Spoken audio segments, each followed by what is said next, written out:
So, why are we here? We're here to talk about money, but not from the theoretical perspective, because information is like this now. We are in the age where there's so much information. And the downside to it is that some of those information can actually confuse you. In fact, too much of information can cause there's a way I used to describe it. When you know too much, you hear too much of different things, it can cause the kind of constipation of knowledge where you now have too much. Have you eaten so much and it's not digesting? There's no metabolism. You don't know which one, your body is not using it. You feel constipated. And do you know that people die more from constipation than from hunger? So it is even more riskier to be in a time where there's so much information, there's so much knowledge, but then you're not able to practicalize that knowledge, like use it so that it's working where it's supposed to work. That. Could you try again? I didn't say you anything, Siri. Sorry about that. So that you can use it and really use the knowledge for why that knowledge exists. So yes, that's why we still need human beings to help us say, okay, this one is the one I have done. This is how I went about it. This is how it works. This is how you can go about it, so that you can ask a real human being what your questions are. So this session would actually be very, very enlightening. And I have with me here, Ruth, please, if you're on board, I sent a message. Please let me know your username so that I can make you a co-host. I can't see you yet. Please confirm your name. I can't see mentorship support. No. So please check and confirm what your name is so that I can add you. I can see what can I see? I can see Ruth Igbo. I don't know if that's you, but I can't see mentorship support. So please help me so that I can make you a co-host. If you can hear me, please.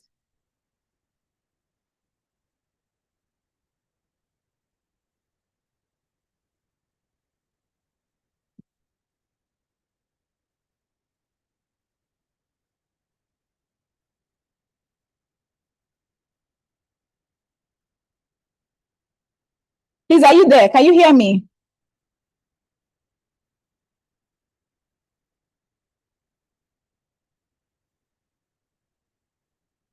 You can just send a message so that I can see what the name is.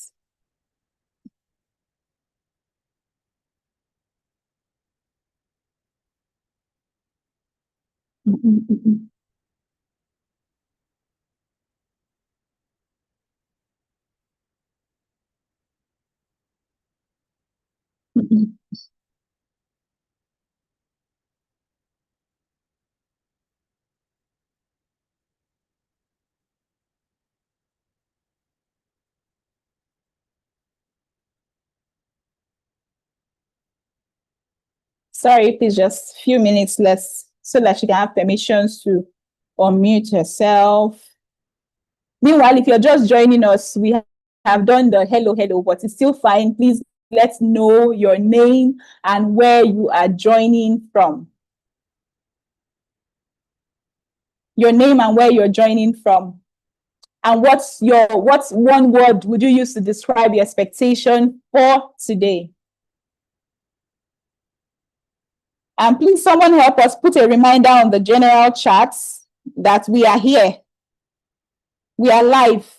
And resend the Zoom link as well. Elizabeth, please help with that. Put a reminder there and resend the Zoom link. Hi, Ruth, are you there?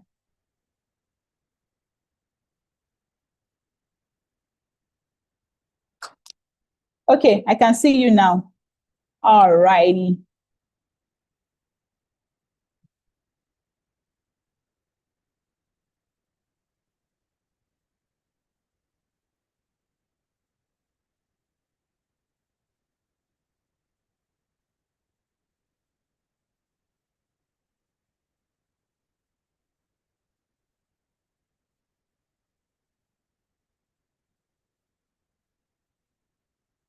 Okay, so welcome again. So today we are having a very amazing personality. I call her Auntie Roots. Yes, I call her Auntie Roots. I've known her for Roots. Now I'm thinking about it. I'm trying to check the number of years. Shouldn't it be up to 10 years now? Yeah, it should be more than 10 years actually. I've known Ruth for more than 10 years. You know, she's someone who I deeply admire her journey and what she has actually made of herself and the things that she's doing. Let me read her profile so that I would let her introduce herself. I prefer that people introduce themselves. So let me just go on. So please join me with a warm welcome.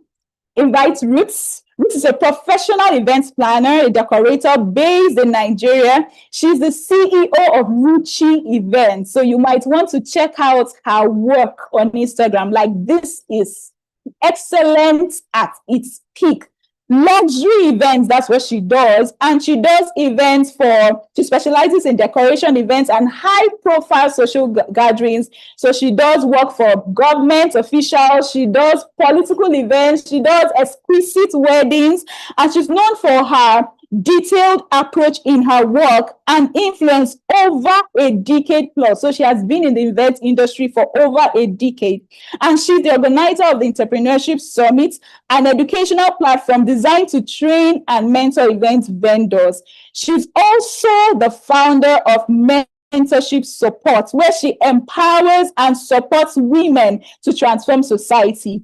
Ruchi has successfully built her business while being happily married with beautiful children. So please join me, say Akwaaba to Ruth as she takes on the stage to greet us and to introduce herself. Please go ahead. You can actually unmute and share your video so that they can see your face.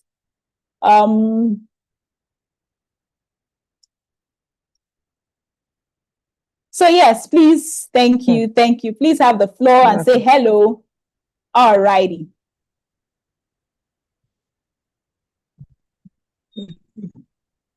Okay. Good morning, Ma.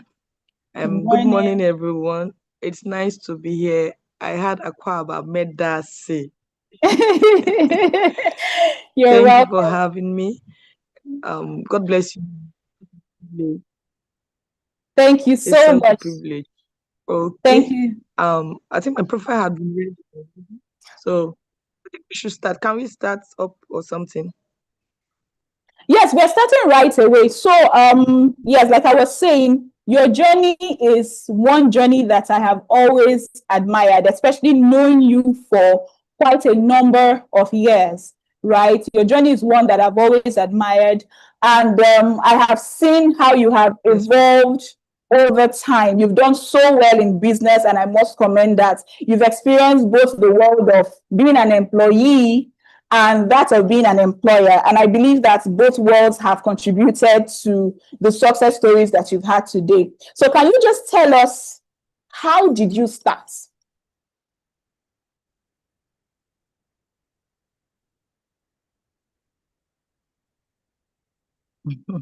Okay. Wow.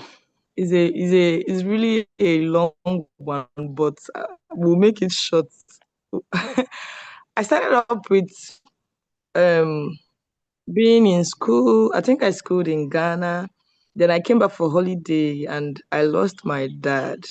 So it was not a funny one at all. It's not, my dad was everything to my family. He was everything. We were this family that we were not doing anything because our father literally did everything for us. And when I came back and we lost our one, so I found God. I wasn't serious initially because they already invited me before my dad died. I think I stayed at home for over a year without going to church. I was already a Christian. So after my dad died, I stayed at home for over a year. I was depressed. I stayed at home. I couldn't do anything. Not just me, my entire family. I'm from a very large family. We are 24, and I'm the last born. So out of 24 children. So I finally got back to Dominion City. When I got there, I was selling granules, chin chin, small things. I was selling petty things, but of course, I can't even feed with what I was selling because I was depressed. So my depressed state couldn't allow me sell what I was selling. So in Dominion City, then I joined a department in. I was in choir. I was not really functional, so they put me. They asked me to join another department while I was still in choir. I joined the decoration department. While I was in that decoration department, I had other people there with me, but somehow they were all getting jobs, getting admission. So I was left alone in that department at some point, and it was just me. And I did not know how to do decoration. I only had willingness, and and commitment. So it takes me like 2 days to do just a stage where the church we do that, where we have our church fellowship. Like I'll go on Tuesday morning, I will start till maybe 4 p.m. where I'll leave, or 5 p.m. I will go the next day to do the same decoration. And so I was just there. But somehow, one good day, a company walked into that hall. It was just a hall, a rented hall. It doesn't belong to the church. So other people use the hall. So a company walked into that hall. They are called Nestu Milo, and by that time, that they walked into that hall, I was so frustrated that I followed her up like 1,000 times. I kept telling her, "Good morning, ma. Please, I want you to be my mentor." And she asked me, "Mentor for what?" I don't have an answer. So she didn't take me serious. But somehow she listened to me. And then I told her that I need a job. I'm going through a lot. I couldn't eat. I trekked to church. She was surprised. And she employed me. So as I was working in her company, I do go to church to do my decorations. So um she had encouraged me to take the decoration serious, that the decoration is a good thing. Even my pastor have encouraged me that if I put my attention in what I'm doing, that I'm going to get money from it. I didn't take them serious either. So that day that next two company walked into the Sorry, I don't know if it's my, okay, I think it's her that network. venue, they Hi, Ruth, I think your network, you're breaking. asked me to please do the same thing I did. Can you hear me? You're breaking up. Oh, can you hear me now? Okay, I think it's better now. Okay. I think Sorry. it was breaking from the Let point me where you, try again. So can you hear me now? yes, a bit, but not now, I'm not sorry anymore. about that. Okay. Let me try again. So can you hear me? Maybe you can just speak. Let's see.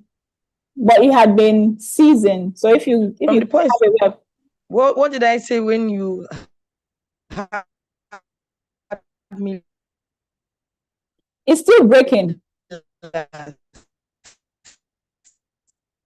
It's still breaking. So if you could try another location and another network, and let's see.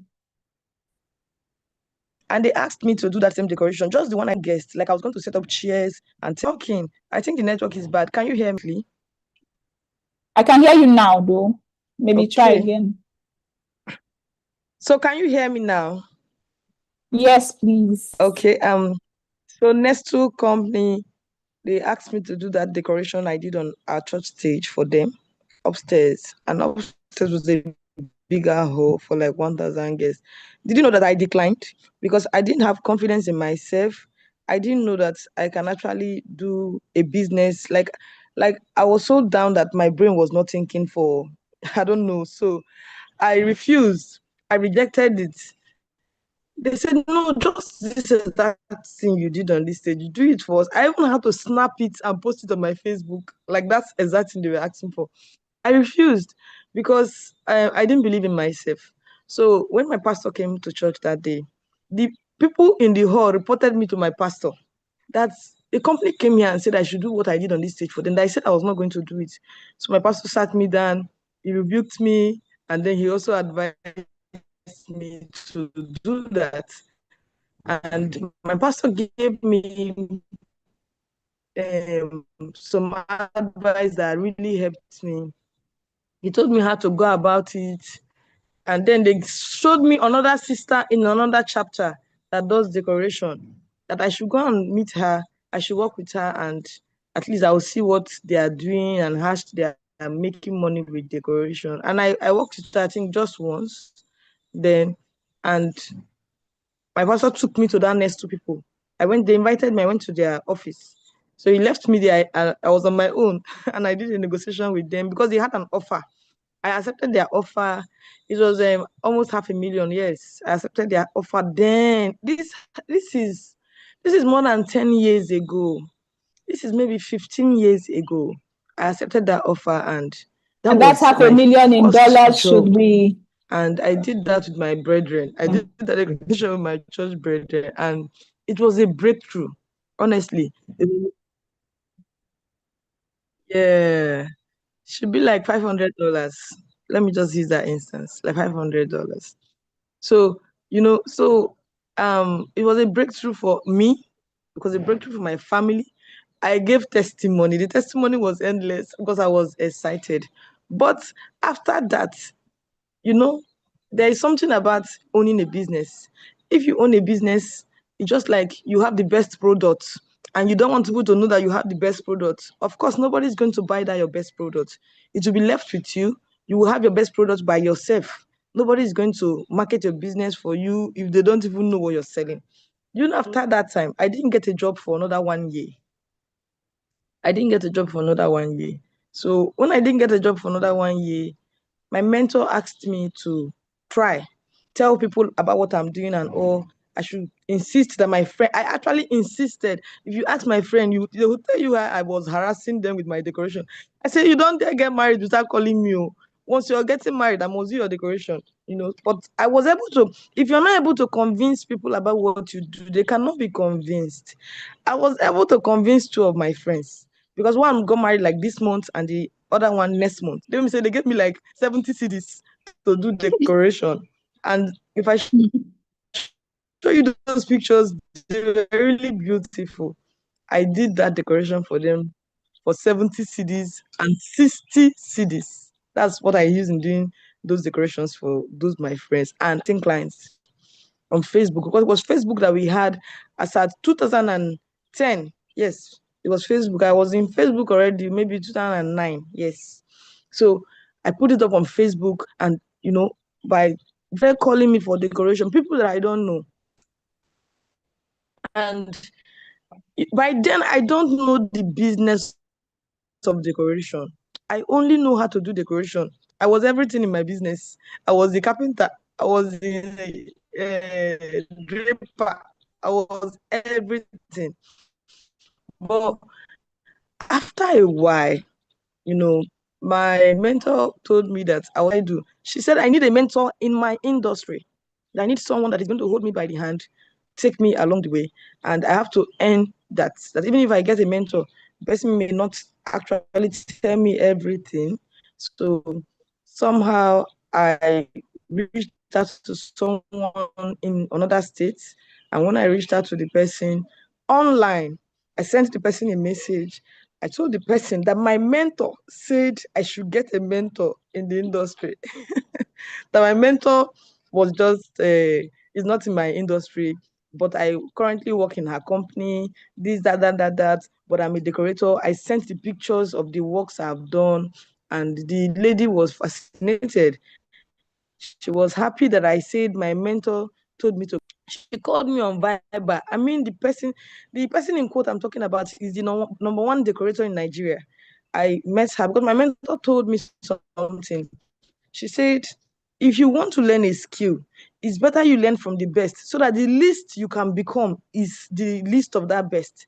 If you go and learn a skill from somebody that is not the best, you cannot be anywhere in the industry. So whatever you're pursuing, make sure you're part of the first 10 people in that industry. That's where the money is. So that was why I went for that particular mentor in Lagos because she was big in the industry. So I was with her. She didn't open up immediately. I serviced that relationship. I sent her messages every month I was not consistent. I now put a reminder on my phone. Sorry, it's It breaking was up that again. reminder that makes me send her message every month. So every month I'm Hi, sending Ruth, her can a you hear me? message. Sorry, please. I don't know if you have My an network option to change your seems network, because it's to be actually, bad. yeah, it's actually breaking a bit, Yes, a I bit. can hear you very well. Do you have any opportunity to switch to another network and see? Because it's really breaking somehow. It's going to take me a little time. Like how many minutes? We can be recapping. Yes, I do, but it's going to take me a little. It's going to take me a little time. Yeah, so we can give you a few minutes because we really want to hear what you have to say. You know, we are just starting. Okay. Let's be sure that Like 2 or 3 minutes. yeah, it's fine. It's fine. Okay. It's fine. Please, you can go ahead. So please let's give her some time, because what she has to share, you know, she's just still introducing herself and telling us how she has gotten to this point. All right. But, yeah. All So right. Thank let you. me just do a recap while she works on her network. You know, one thing I want to encourage us, why I like to bring people to share their stories. Meanwhile, Ruth is one of us, but she's in another city as we speak. She's part of the New Eve community. Why I like people to share their stories, I like to see the practicality in principles that we probably know without, how do I put it? I like us to be able to match principles with the practical side of life. And as you listen to her story, she will get down to teach us certain principles, of course. But I really like that she starts with her story. As we listen to her story, please take note of certain principles. Now, the first thing she shared was she was comfortable. The whole family was doing well. The father was doing well. Her father was a king. So just imagine. I know she didn't say that. She's from a very large family, yet he was able to cater for every one of them. They were doing very well. So nobody really needed to do anything. She was working. She traveled to Ghana to school. And then she came back home. And then one thing led to another. She lost her dad. Everybody went into depressive mode, which was a sad part of the story, of course. But the question now is, whenever things happen, like I always like to say, for those who have joined us before, there is always purpose in our pain. Sometimes, you know, depending on how you choose to see what's going on around you, the good, the bad, the ugly, don't let any of your experiences go to waste. So can you see that pain of the very person who has been taking care of us is no more? Oh, yes, they had time, they grieved. She even said for over a year, everybody shut down their businesses. They were just demoralized in the whole family.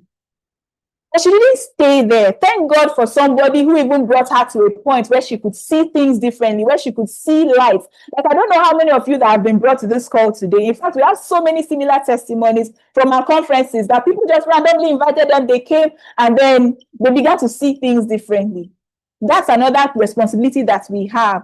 Whenever opportunities come, no matter the states of depression or the state of pain that you are, you want to be able to respond, because look, you must pay attention to the things that would help you. You must give an ear. You can take a horse to the river and say, okay, drink this water. But to drink that water has to be the horse's responsibility.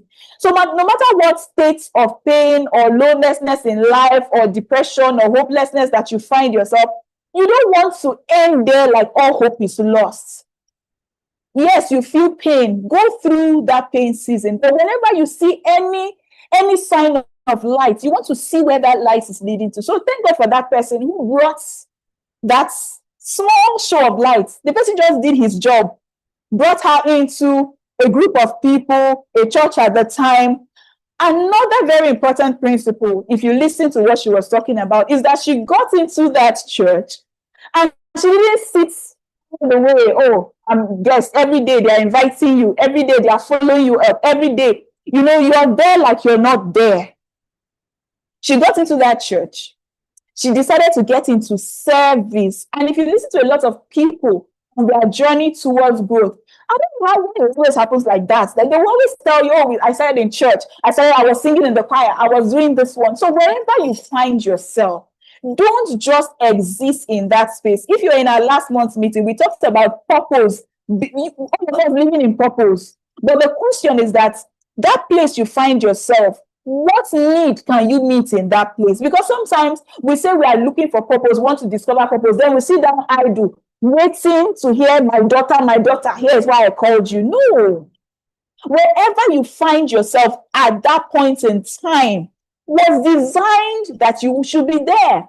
So it's a matter of how can I be of value in this environment? She didn't just sit down and then watch things go. She had no decoration skill. So she decided to say, okay, let me join a department. She went to join the choir just in the name of service. What does that tell us? Wherever you find yourself, don't just exist in that space. Whether it's a church, whether it's a paid employment, don't just exist. You want to seek to serve. You can be in a paid employment and you're not serving. Hope you know that. You're doing just what they ask you to do. You collect your salary and you're going. There's nothing unique about what you're doing. So you want to deliberately look out for what gaps can I fill. Now she was in the choir and then she saw that, oh, there are few people who always come to decorate, who also come to decorate maybe the altar for service. She thought to join that team. She had no idea of decoration. She joined the team. Of course, they are tying things up and down. She joined them to tie things up and down. So can you see that in the place of even service, you begin to discover potentials that you don't even know that existed. So that's how she started discovering that, okay, I could actually learn this thing. Okay, I learned it. So she started showing up. Another thing, if you listen carefully, you would hear her say, my mentor, my mentor, my mentor. You see, mentorship is the easiest and the best way to grow in any capacity that we find ourselves. At every phase in life, you want to have somebody that you truly look up to. Now, how did she gain access to this mentor? She didn't come to church at day one and walked up to the woman and said, oh, please mentor me. Of course, even when she said she even came around, mentor me, she said the woman didn't take her seriously. The lady didn't take her seriously. Till she saw her level of dedication and service in that department that she joined. So can you see that commitment can actually separate you? What are you known for in the space that you have found yourself in? What value are you creating? What are you helping them do? Because of her consistency, always showing up, she didn't know anything. A young girl, she didn't even mention she was a teenager. She was actually a teenager at the time. A young girl just showing up, doing things with other people. And she now came, shared, told her, please mentor me. That mentor me had another meaning the moment she shared her vulnerabilities. So I don't get it when people come for mentorship and they're hiding some things. They are not ready to open up. You see, if you really want mentorship, you must be ready to be honest and open. The moment she came and said, Ma, I can hardly feed. I walk to church every day. I need help. Please mentor me. Meanwhile, she did not say, I need help. Please give me transport. She didn't say, I need help. Please give me money. Because you see, in the principles of mentorship, that's a lot of mistake. That's one mistake that a lot of people make. When they see somebody that they should look up to for mentorship, they begin to ask for things. Please run away from asking for things. She said, I need help, not give me money. She said, I need help, mentor me. I've lost my dad. My family is in a state. I can barely feed. I walk to church. So can you see that she didn't have transport to come to church?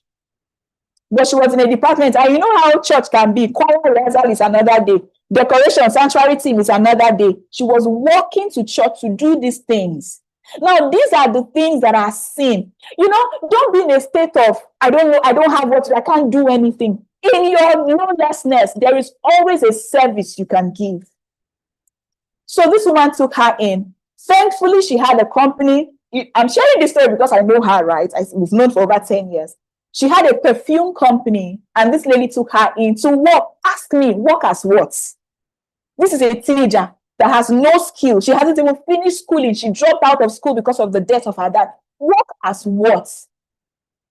So she didn't know anything, but she came there with humility, and teachability.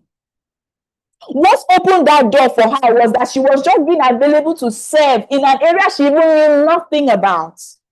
But she came there willing to be teachable, and she came there humble. So she practically learned everything she needed to know to do her job on the job. So you see, this proud arrogance of I know what to do doesn't help anybody. I don't know if you've listened to me. There's an illustration I always like to share. You see, if you want to gain from this thing, you must be under it for it to pour. Let's say this is a bottle and a cup of water. You must place yourself at a position that this bottle can actually pour into you. You must place yourself there. First thing you want to do, you want to position yourself down. I don't know anything. Please help me. I'm willing to learn. Please help me. That position already puts you down. Then another thing you need to do to cause this bottle that is standing to actually bend and give you attention and pour into you, you must be meeting a need in their lives. You must show a level of commitment and growth, commitment to your growth. You must be meeting a need. Now, she was meeting a need in the church. Nobody was paying her. She was serving for free. She was showing up. She mentioned that among the decoration team, events were happening in their lives. Some people were relocating. Some people were getting married. Some people were going to school. So the team became empty. It became empty to a point where she was the only one left in that team. So that's why it will take her 2 full days to decorate one small church hall. Not the hall, just the backdrop. It will take her 2 full days. She will come on day 1, do till 4 p.m., go. On day 2, do till 4 p.m., go. Now, that thing she was doing was telling so much about her that caused this one to be able to give her attention. So I hope we are learning and picking out the principles, because you see, making money is not about having money in your hand and counting it. No, there are principles that lead to a level of wealth and growth. If you ignore those principles, you can get rich, but you may never get wealthy. I want you to know that there is a difference between wealth and riches. Wealth is the availability of money.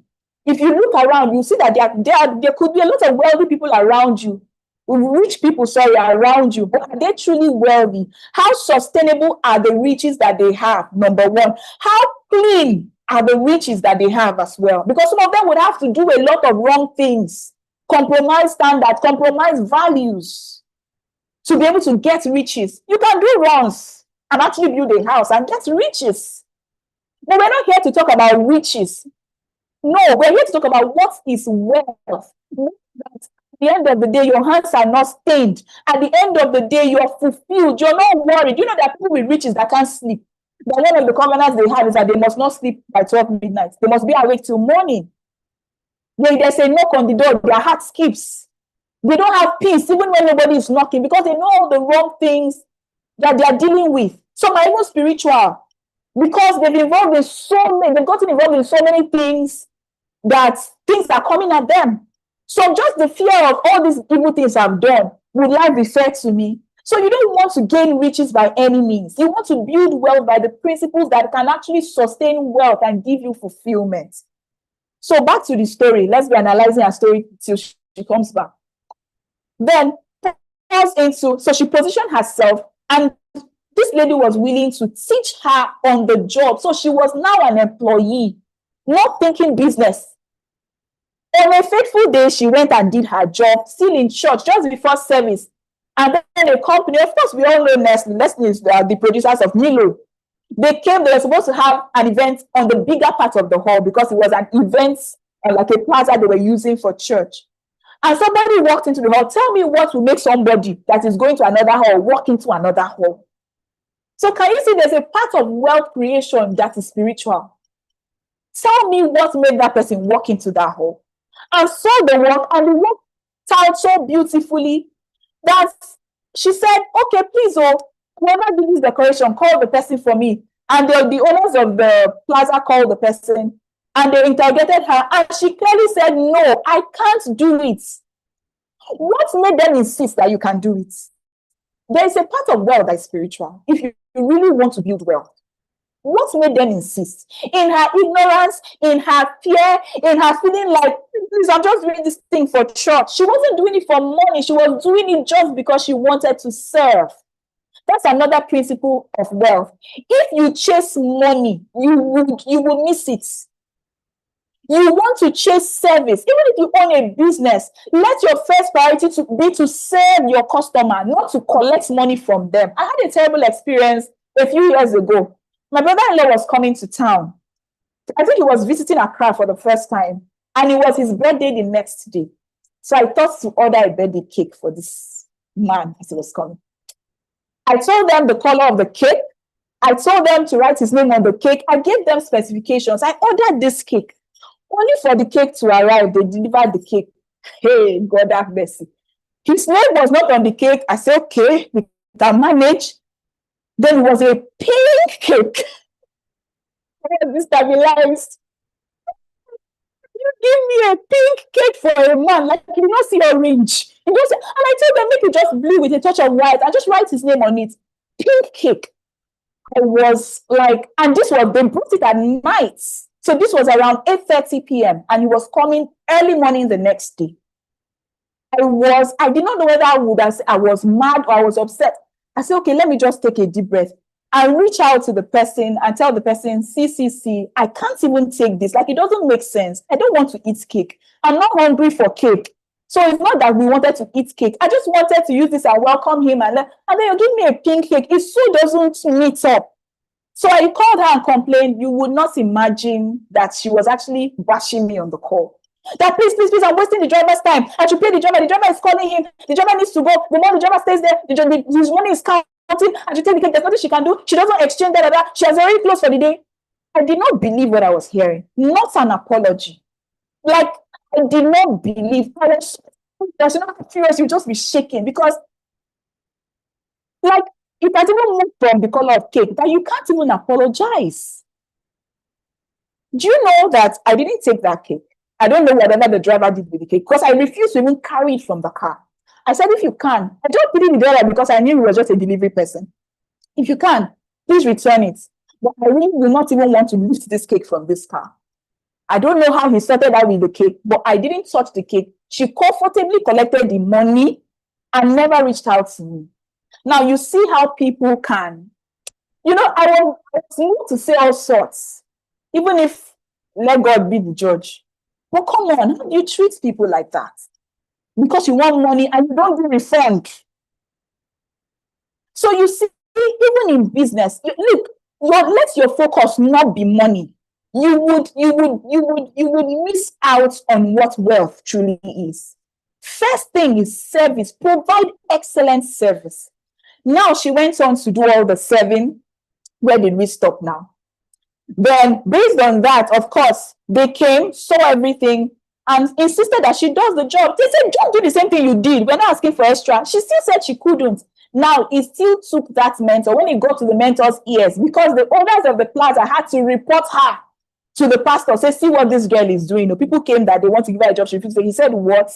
They had to take her in first and washed her brain. So you want to have important, we always talk about people here. You see the value of people in your life. Have a mentor. Have people who can speak for you. Have people who are walking the same journey with you. And have people, I'll get to the third level of people. Let's stop at having a mentor and having people who are walking the same journey with you. So because of that, she had somebody who could, because there's a mindset limitation here. She's a young teenager. She has not done some things before. Money is even scaring her. Imagine how many years ago somebody's giving her $500. How? Someone that could barely eat and pay transport. So she was scared. But they spoke to her, encouraged her, told her, you can't even do this. You must take the job and go and do it. So what did she do? Because she was the only one in the decoration team at the time. She had to call people from all the people that she now knew from other places. She said, other people in church, please come and join me, work with me, and let's get this job done. So can you see another value of people? Have people, I don't know how many of you joined the last conference, have people in the bedroom of your life. Have people in the bedroom of your life that you can reach out to. So she called on these people and they worked together and they did the job. The job turned out well, of course. They paid her, happily took her money, and went her way. She didn't know business. She was not planning to be a business person. She just stumbled into a job and it got done. So for 1 full year, nobody reached out to her. It took the same mentor to get her attention that this decoration thing, you can actually do it and make money out of it. That's when her eyes opened on another level. Now, what did she do? Remember, she was just doing decoration in church. If she needed to now say, I can do decoration, that means she needed to begin to try her hands more on the skill. She had to reach out to another person who was a decorator and paired herself with that person. That was a volunteer role. She had to volunteer to work with this other lady and kept following her for jobs, kept going for jobs. They would do. In the course of that, she was learning. So can you see, oh, you get to a point, I don't know what to do. I need to learn. You don't have money to pay for courses. You don't have money to pay somebody. All right, thank you. Don't worry, let me just wrap up the further part of the story. I'll call you back. You don't have money to pay for courses, and then you now sit down. You can volunteer. I don't know how people can be idle in this life with all the needs around you. To say, I'm not doing anything, I don't have a job, should not be heard amongst us. Because there is so much to be done. There's so much work that needs to be done. There are people that need your service. There are people that you can just go and volunteer to. So thank you. Welcome back. Now, because I'm talking about volunteering, please tell us more about how you learned, how you started learning, even as you didn't have money. You know, you're still at a point where you're just trying your hand. How did you actually approach learning and being better at what you do? Sorry, there's light behind you. If you could close your window. Okay. Thank you. Thank you so much. You're muted.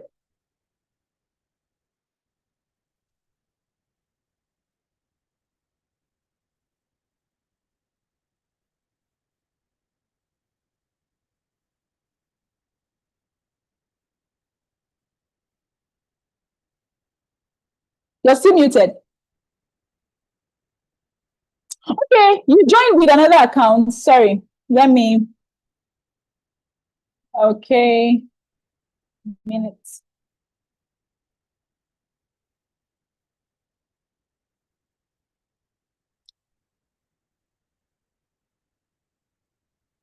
Are you there?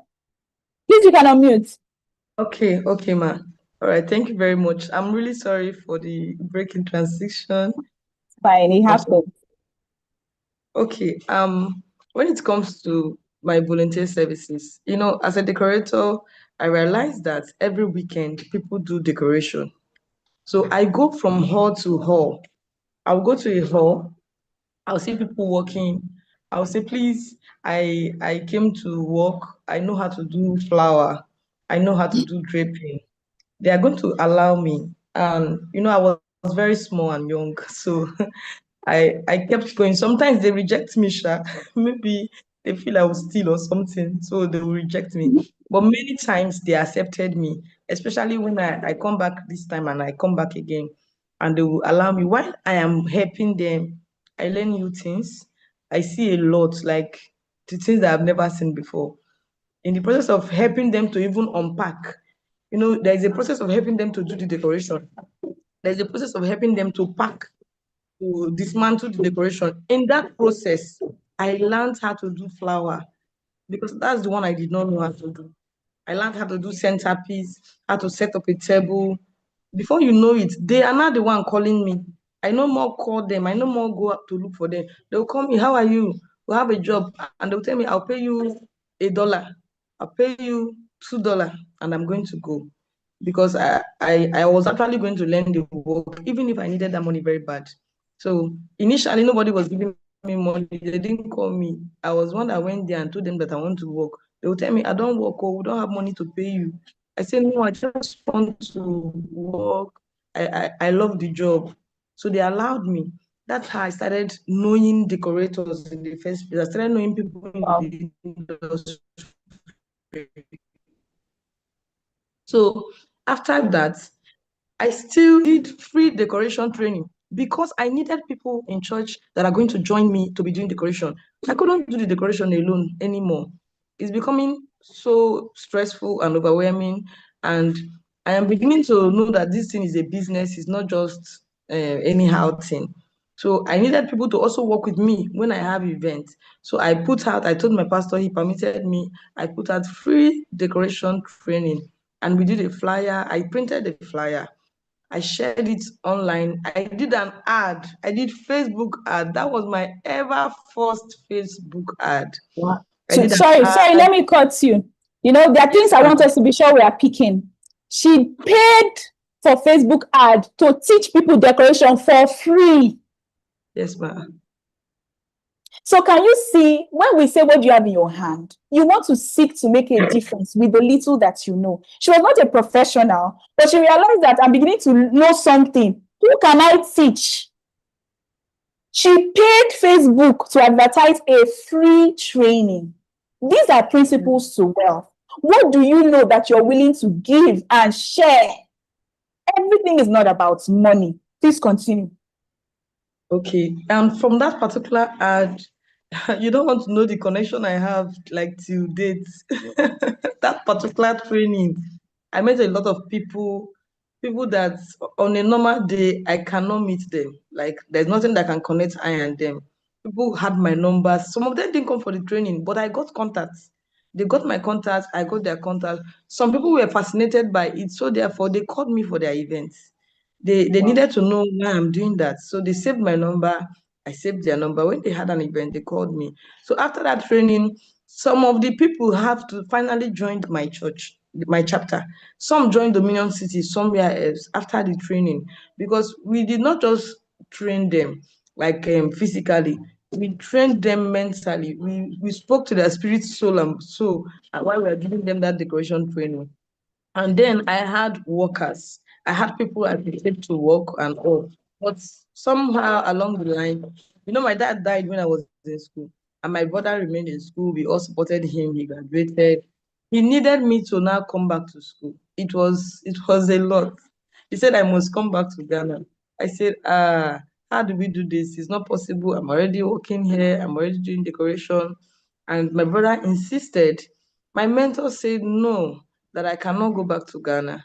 Aside from my mentor, even my friends, like I had friends in Dominion City already. Even my current husband, he told me, why am I going back? I have a business I can build on and all the rest. I refused. I stayed here, and my brothers, my parents, my brother, my mom, my siblings, they all rejected me, that if I wasn't going back to Ghana, they don't want to see me again, this, that. So I had to yield to them. I pleaded with my mentor, and I went back to school in Ghana. And when I went back to school, man, life was tough. Life was tough. I learned a very big lesson. You know, there's something about following your spirits. There's something about following your parents. There's something about following your mentor or something. Like if God have placed people over you, whenever you hear something, you have to weigh it. You don't just walk with your emotions, or because this person is my mother or my brother or my best friend, whatever they say, you accepted. So they abandoned me in Ghana. Nobody was asking me about school fees, about anything.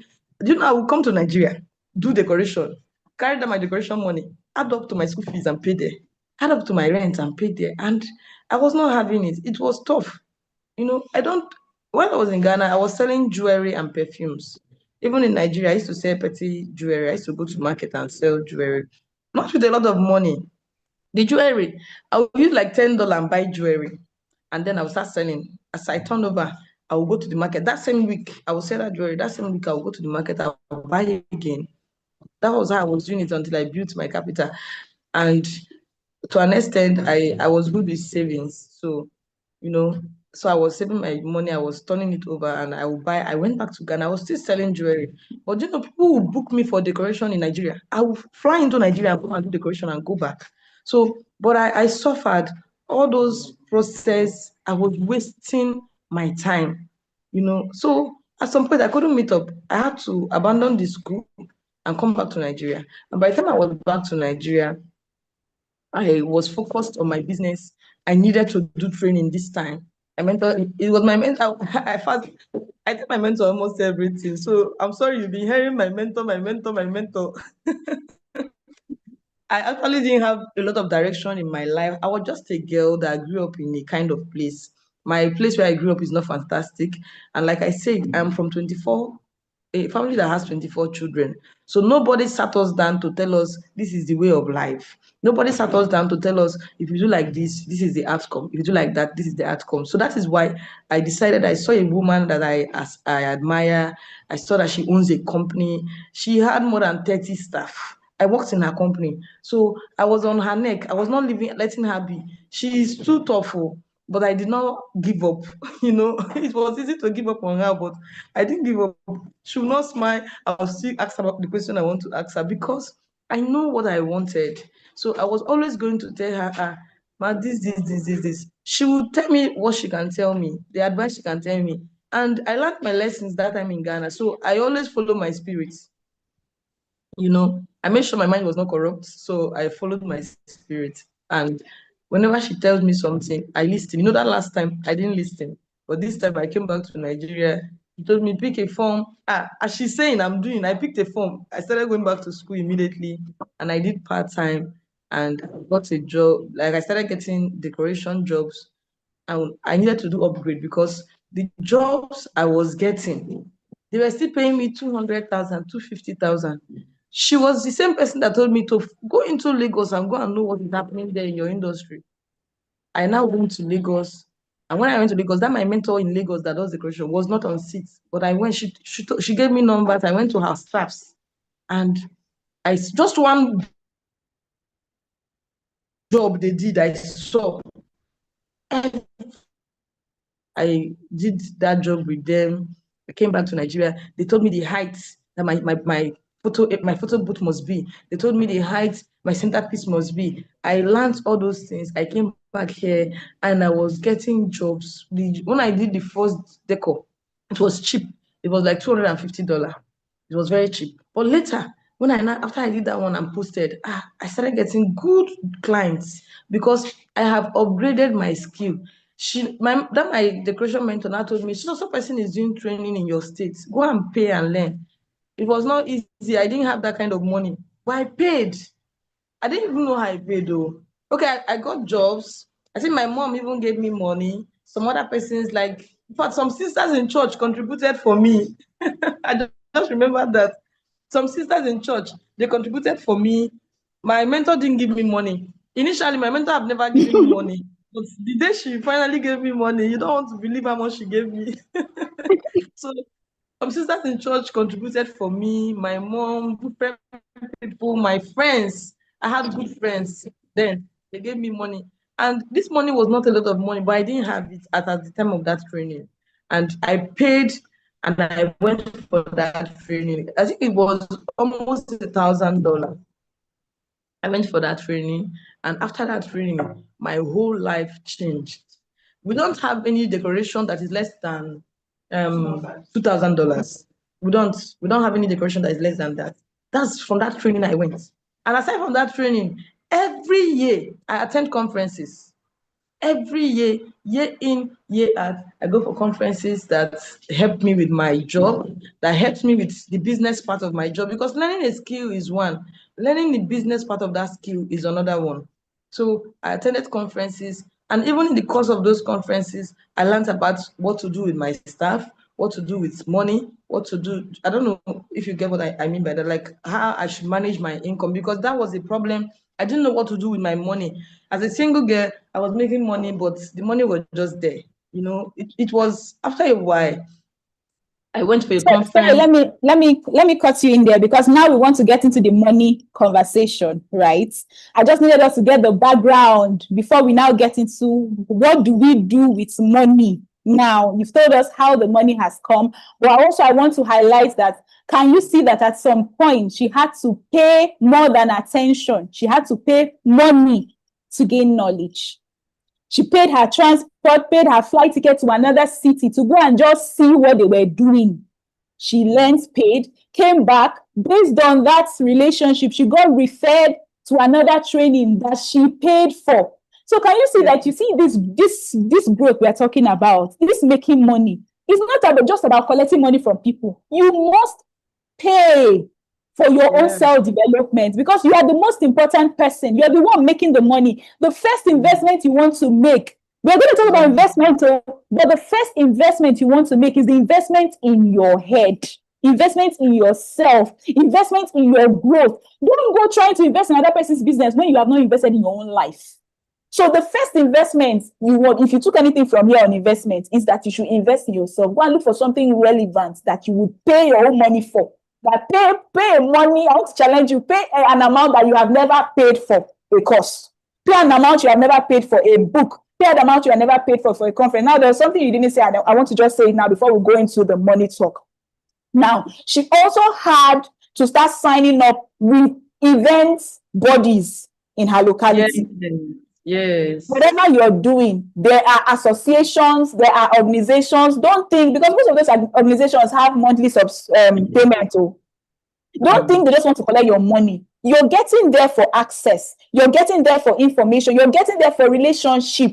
There are people you may never meet, if not in those kind of organizations. So if they are saying they are paying for gala nights, this association is paying for gala nights, my sister, it's not that you don't have food and drink in your house. Pray and go and sit down there and have the conversations that they are having, because you never can know the rooms and the doors that it opens up to you. I remember there was a guy, she reached out to me. She said, if I want to do decoration in Ghana, if I have a job in Ghana, I will come in and I will do it well. And I will not need to spend anything.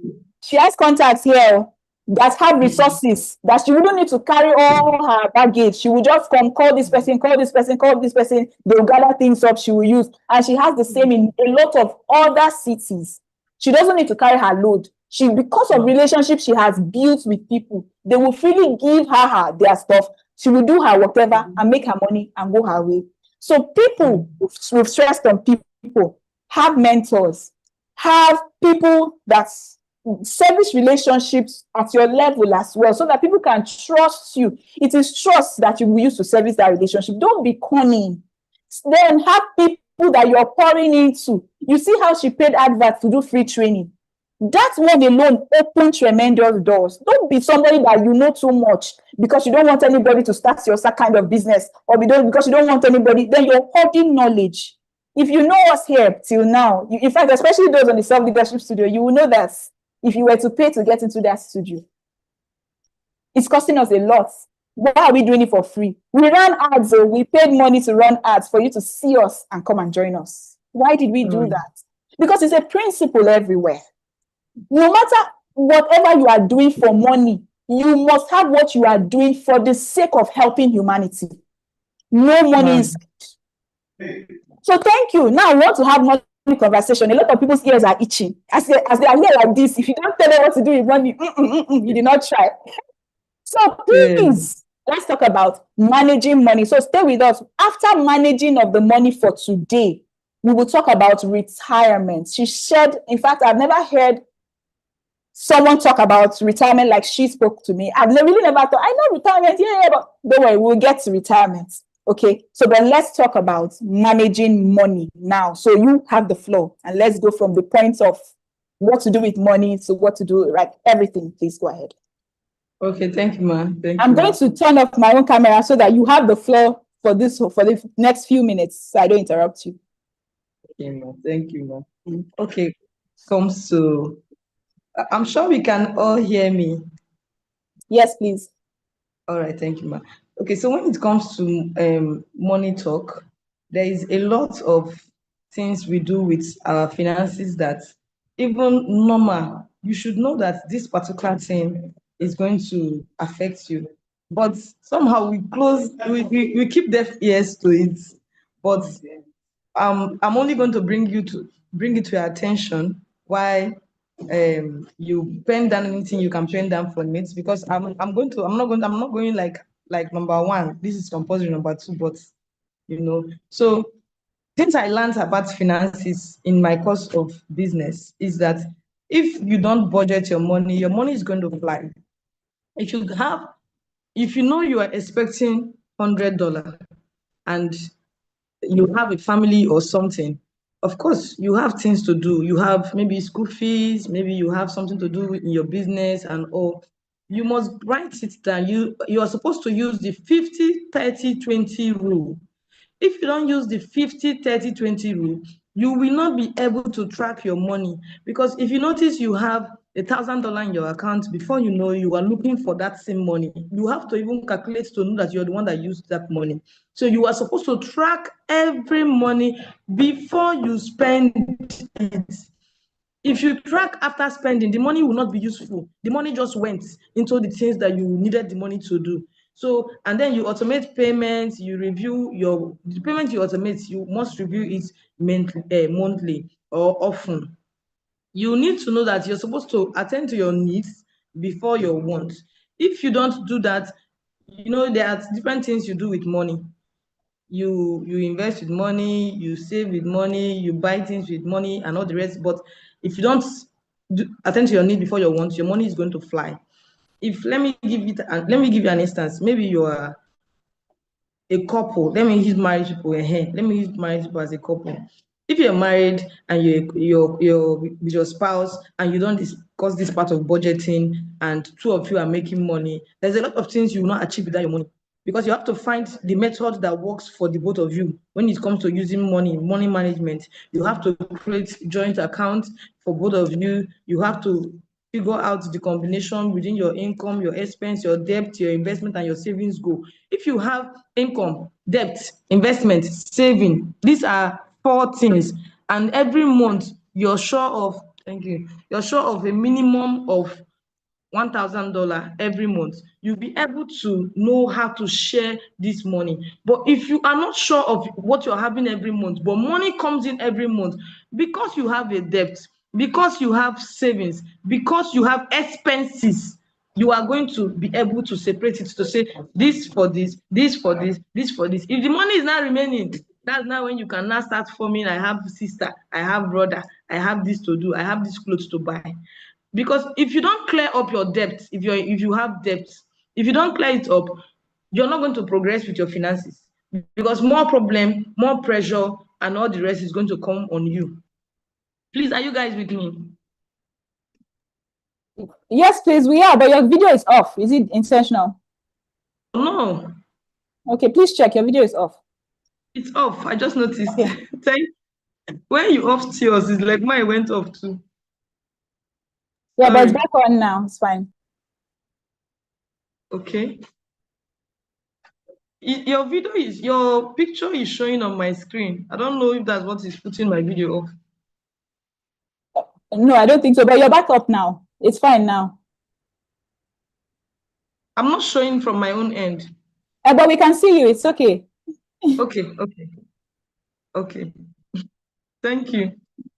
All right. So, if for any reason maybe you earn monthly salary, or you're a business person, aside from budgeting, you have to plan for savings. And this savings is where you pay yourself first, because it's difficult for people to pay themselves first. So since it's a difficult process, because many people don't have that kind of business that is going to make them pay themselves first, that is where savings come in. Automate your piggy bank, automate Bamboo, get any of these apps that can automate savings for you. If you're scared of doing app, go to banks like, I don't know if they are there, Stanbic IBTC, there's one other bank, their logo is red, Sterling Banks, yes, FCMB. They can automate, any bank can automate your savings. Why I'm calling these banks are banks that can automate your savings and pay you something. That's why I'm calling those banks. So you must automate your savings. Every money that comes into your hand, as you're paying tithes, the next person is you. Minimum of 10%, minimum 10%.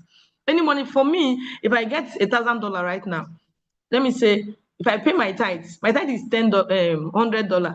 I don't have to pay myself $10. I have to pay myself $20. Because I'm not used to spending money. So I pay myself $20. Once I pay myself that $20, it is locked. Nothing brings it out. I pay myself that $20, and then I go over from savings to investing. Because from your savings, as you're paying yourself first, that is where you have your emergency fund. That is how you can even start anything small. So you must save before you spend, because when you save, you have money. People that don't save don't have money. If you have a problem and you check all your contacts, can anybody raise you $10,000? If the answer is no, then you have to help yourself if you have money, especially if you're single. Because when I was single, I used to have too much money. I didn't know what to do with that money. But thank God, God saved me on time. So after saving, you're going to face investments. And this investment is better you start now. No time is too late. Let me give you an instance for investment. Do you know if you save $185 every month from now, like from now, you save it every month, you save it for 10 years, you're supposed to have $21,000, but you're going to have $500,000. If you do that with ETFs, when I mean ETFs, I mean money markets and all. If you do that now for the next 10 years, imagine that you're going to have money in millions, $500 million. And normal on your own, you want to do that in your bank account, you will use that money. You will have one problem or the other coming to take the money. But because you locked the money somewhere, because you automated it from your account, meanwhile, sometimes you may not have that money in your account to move there. Someone like me, I move the money myself. Once I see bulk money, I can divide my money into two.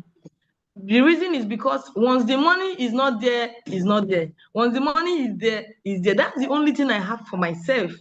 I can divide that money into two. Maybe somebody pays me $5,000 and I have everything I need to do the job. Of course, I go ahead, take my $5,000 and then I send it to the people immediately, like to the account I'm saving. For savings, there are accounts that are recommended. You can also use your bank, like I said, but of course, bank directly, some of the banks are not using too much, giving too much percentage. I like my money to work for me, so I plan retiring when I'm 50. So therefore, I use different methods to save. And when you talk of investment, do you know that people that send their children to multi-million school, if you look at some of them, they are not doing so well. So you should ask yourself, how are these people able to pay 15 million or $15,000 for their children to go to school? You should ask. And they have 4 children. Calculate that times 4. $15,000 times 4. There is something they did. Do you understand? You're supposed to have an educational fund, whether you are married or not. It doesn't take anything. See, the least $5, the least $10 in the next 50 years is a lot. How old are you? Have you calculated? Calculate your age and the months and savings, $10, $5 for the number of age you are. And if you have it on compound interest, check how much it's going to be. If you are, maybe you are 20 years or you are 30 years, imagine since you were born. Like me, we have those kind of things for our children. So imagine my child, when my child gets to 30 years, whether my child is doing well or not, my child is going to be a millionaire. The millionaire that the parents were never. Do you understand? Sometimes we don't have that money in our account for the money to go. So when you have the money by yourself, you discipline yourself enough to pay that money into that account. So that's how investment works. So there are places you can check. You can go online. There are a lot of people talking about investment. Do your study, learn, listen to them, because I actually learned a lot of this. I even went for physical classes. I paid people to teach me. I've paid Financial Jennifer to teach me. I have paid Wise Money Coach to teach me. I think I had a class with Wise Money Coach.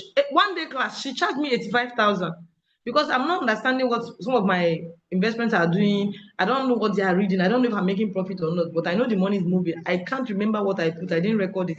So I asked Wise Money Coach a question. She told me to pay her 85,000. I was shocked to my bones because I'm her client. So they are not doing friendship with you. They are not smiling with you. So therefore, please, whatever you're doing, invest. Invest. Don't just be angry with your parents for the one they did not do. You have to do for yourself, and then you have to do for your future, and then you have to do for your children. So are you with me, please? Yes, please.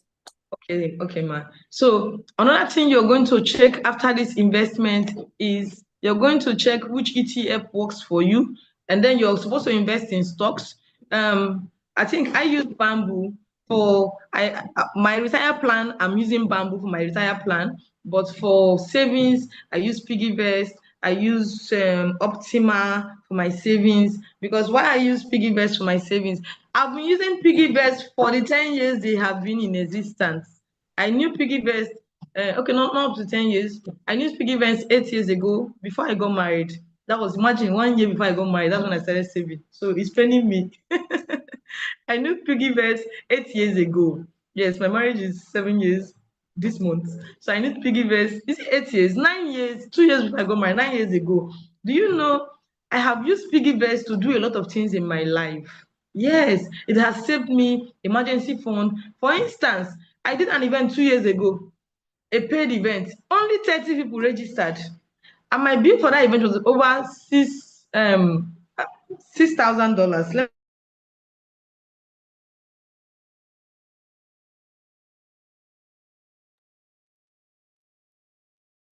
Please, we can't hear you.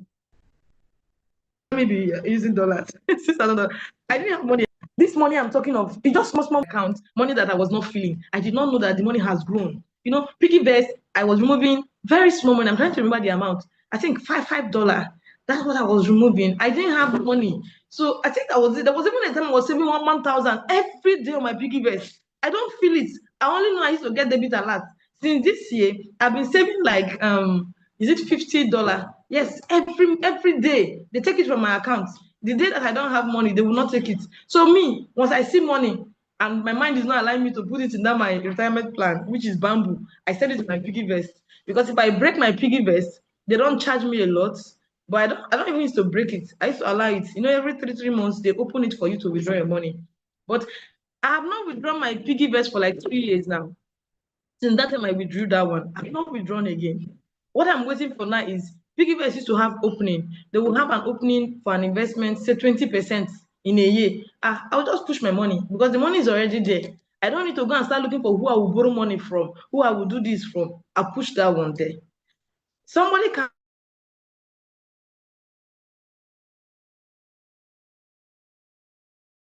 be around you and say, oh, I have, sorry, please. Maybe a property that is worth $100,000. Do you know that that property they can sell it for $5,000, $10,000? But because the money is not at hand, you cannot buy. You can only buy the ones that are far, and those ones you don't even know if you stay. It's only maybe your children that will inherit it. Because the money is not there, you cannot buy. But if you save, you will buy. So PiggyVest is for my savings. Optima is for my savings and my stock. But my retirement plan is done with Bamboo. So that Bamboo is the one I'm talking of, that if you save 180,000 every month, in the next 10 years, you're going to have, I think in our currency, that's about 500 million or 50 million. So I'm sorry, 50 million.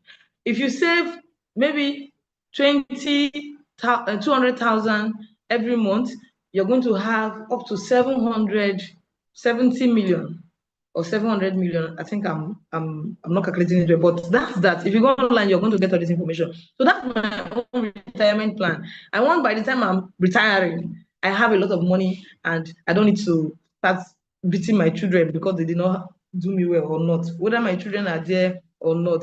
And as a business person, you need to have this plan. You know, those of them that are working in companies, banks, and all the rest, they have retirement plan.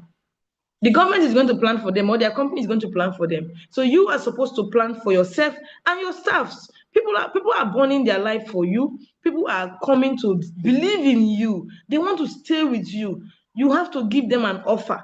You can't just employ somebody and expect the person to sit down there with you for the next 10, 20 years. And what are you? Okay, I've seen your messages. Please go on Instagram and type that message. You're going to see they're going to pop up. Bamboo is in Ghana, PiggyVest Ghana, Optima, any country. Like it is a worldwide. They are not African thing either.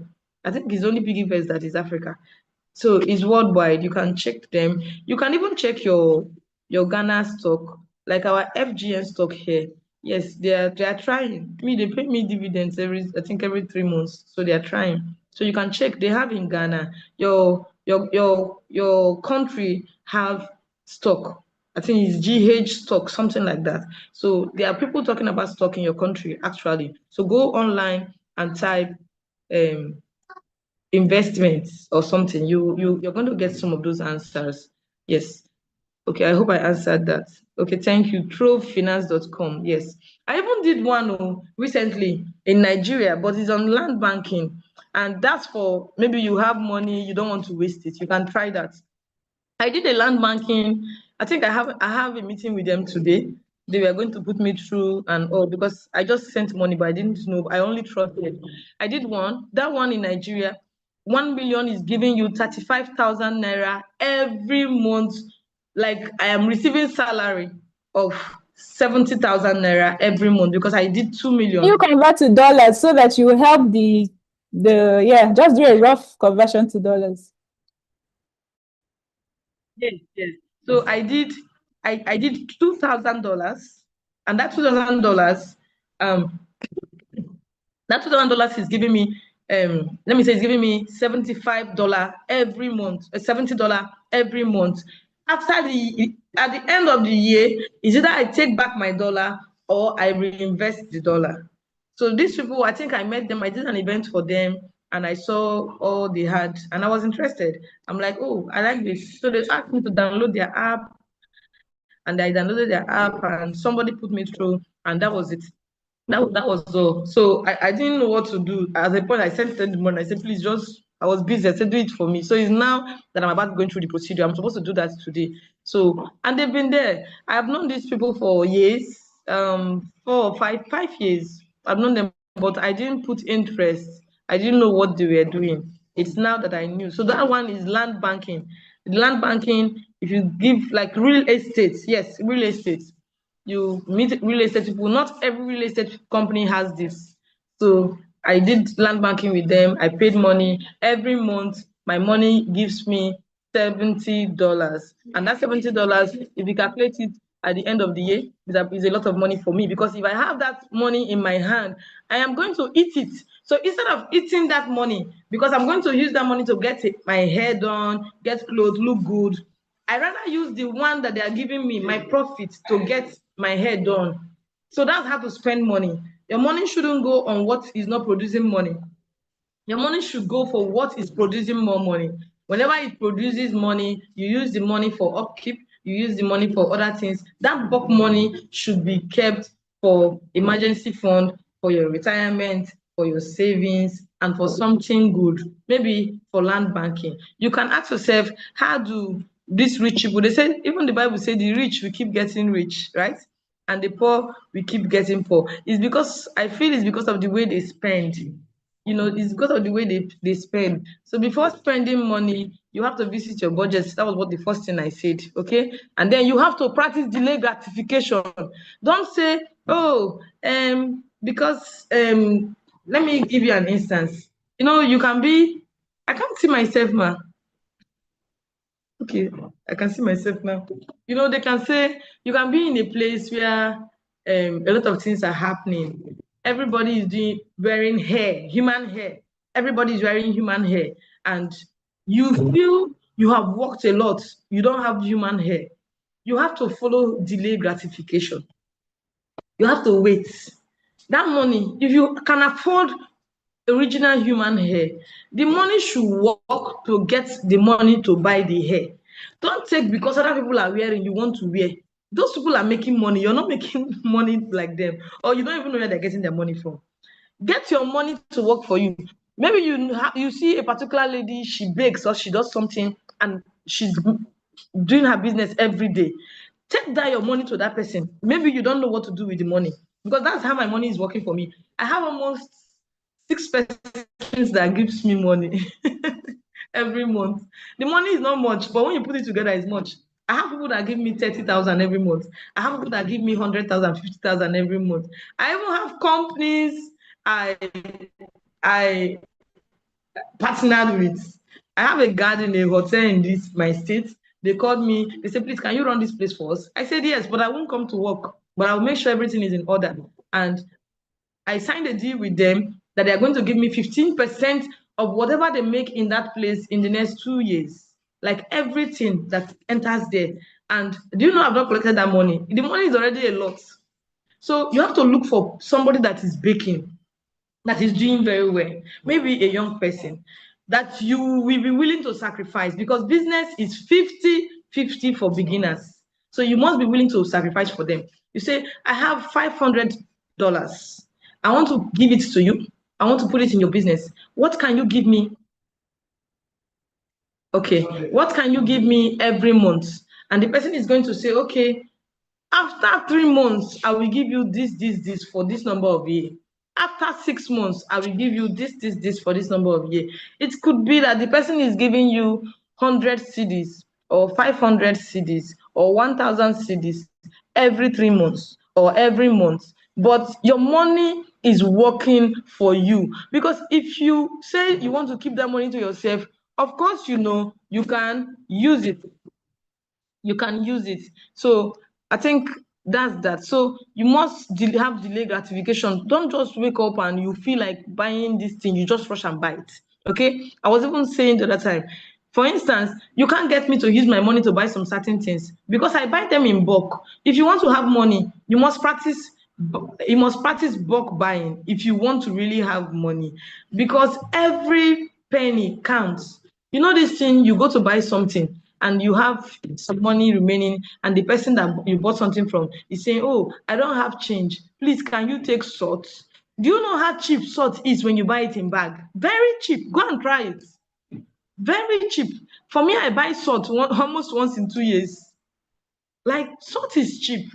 Do you know the money you're going to save if you buy a bag of salt? A bag of salt could be like 20 Ghana cedis, but you are going to buy one for, if you calculate what you're buying, you are spending like 50 Ghana cedis or 60.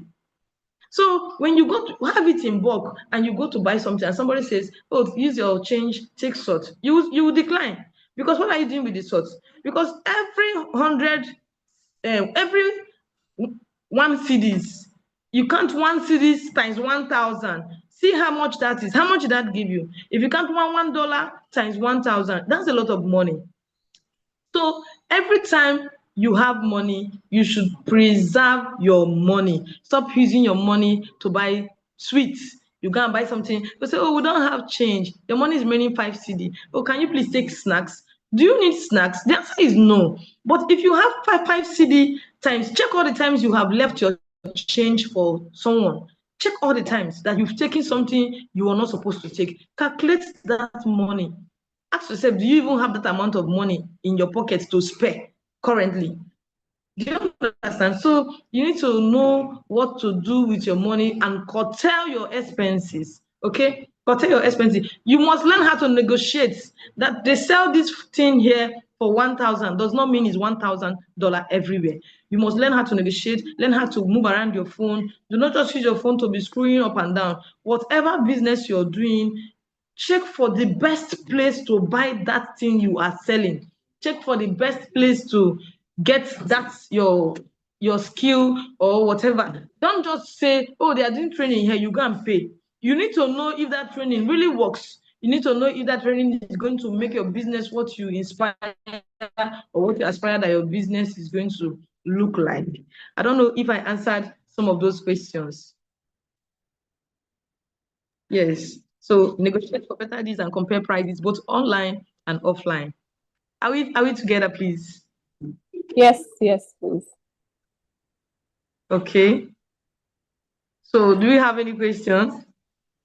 Okay, so before we take questions, you shared something. I know you touched on it a little bit. For people running businesses, there is no, okay, like 2 things now. For people running businesses, you highlighted the fact that they have to make their own retirement savings themselves using long-term saving platforms like the Bamboo and the Chove, like doing things like maybe mutual funds or buying things like ETFs. So that is for people that are running businesses, right? Maybe remove a particular percentage and say, okay, this one, I'm not doing it for today. I'm doing it for 10, 20, 15 years or 30 years time. So what about people who have staff? You mentioned having a plan for your staff, so that them being with you, they would value that they are giving you time a part of their life. So how do we structure in a way that we actually have plans for our staff as well? I just wanted to share the same thing that you do with your own staff. Oh, okay, ma. Okay, ma. Sorry. Okay. Concerning for staffs, I think it could work for you too, and you can do more research. For my own staff, we keep a portion of their money, and we keep a portion of their money every month with us. We don't give them everything they work for. And on a normal, people will not accept if somebody comes to work for you and you tell the person's salary is $1,000. The person will not want you to remove anything from their salary. The person will decline. So we tell you your salary is $900. When you accept, we will not tell you that actually your salary is $1,000, but we don't pay full salary here. We pay you only $900, and you're going to give us 3 months notice before you quit. We have to approve the 3 months. The 3 months have to count from our end before you quit, and then we are going to give you the rest of your money that has been with us, which is those $100. If you stand up one morning and leave our company, you lose all your is it $100? Yes, you lose all your dollars that you have kept with us. So it is a signed document. It's not a word of mouth. So now that $10, we save it up for you. But originally, what that $100, we save it up for you. What you know is that I worked for 12 months. 12 months, I have $1,200 because it is $100 every month. But we invest the dollar as we are debiting you, as our company account is being debited for your salary, it is being debited for savings every month. So because of the number of staff we have, we debit, like we automated a debit alert for our savings, and we do that with Bamboo also. Is it Bamboo or Afrivest? Sorry, Afrivest. We use Afrivest for our staff retirement plan so that we know where our money is going to. That's why we're using all this. So we use Afrivest and we put the money there. So when we put the money there, know that that money is not the same money that it was. So even if we withdraw the money and give back to that our staff, we have profit more than the staff. Wow. So we put the money there, the money is growing. If the staff's money is supposed to be $1,200, do you know most of the times we have ×2 of what our staff money is because the staff have stayed. Then any staff that stays with us for up to 5 years, do you know we offer the person like $5,000, and that $5,000 is not coming from our pockets. It is coming from the person's money that we have been saving for the person. The person's money have grown more than $5,000. So we on our own give you that $5,000 because you gave us, is it 5 years or 10 years? Because we have an offer for land, we have an offer for cash reward, we have an offer for car. So you are going to get according to your level of sacrifice for the company. So all those money are being saved in this investment platform. So most of them are maybe some of the UK and US stock, they do very well. They do more than 20%, 19% and all. So they do very well. And if you compound this money, you may say, I don't want to work again in your life, but of course you have to work to make more money. So this money, they compound. So you have to also let your staffs know. It's not a secret thing. Because if you don't talk to your staff, somebody else is going to talk to them and take them from you. Like you, for instance, you are a product of what you know. You're a product of the things you have had. You're a product of your environment. So your staffs need to know that burning their life. Their life is not going to waste. That after 5 years, after 10 years, their children can go to good schools. That they will live well. It's not about just the salary they are earning, because the salary most times is not enough motivation for them to stay with you. We do birthdays, we do burial. Like if you lose a family member or you lose your something, we are going to tell you, we offer you things. It is on your document. Do you know that we don't just leave them? Every 3 months, we gather all our staff and remind them so that in case anybody's brain is shaking, we are the one that sack our staffs. People hardly stand up and walk away from us. If you're not our staff, we don't give you the documents. For you to get these documents, you have to stay with us for 1 year for you to get our documents. We tell you, we offer you, because of how our business is a skilled business. They can just, all these tellers that are complaining, oh, when I finish teaching my staff, they run away. No, it's a skilled business. And we offer percentage. Whenever our staffs bring in clients, we give them their money. We offer, however you want to bring the clients, just bring the clients, convince the clients to pay us. Once we receive full payment, we give our staffs 10%. So imagine giving you 10% of $5,000. That is more than your salary. So we give them, so we are true to all these things. They've seen that. And we have a lot of disciplinary actions to withdraw this money from them. If you don't come to work, we take a lot of money from you. It is written that this is what we take. If you come late, we take money from you. So we have a lot of things that will help us also reduce our expenses with these staffs, but we have a lot of things that also make them feel good. Like my manager's birthday was yesterday. I think she should get up to like $40 or $50, because every staff contributes a token, but the company have what they give for birthday to staff. We have, and I think we give $20 for staff's birthday.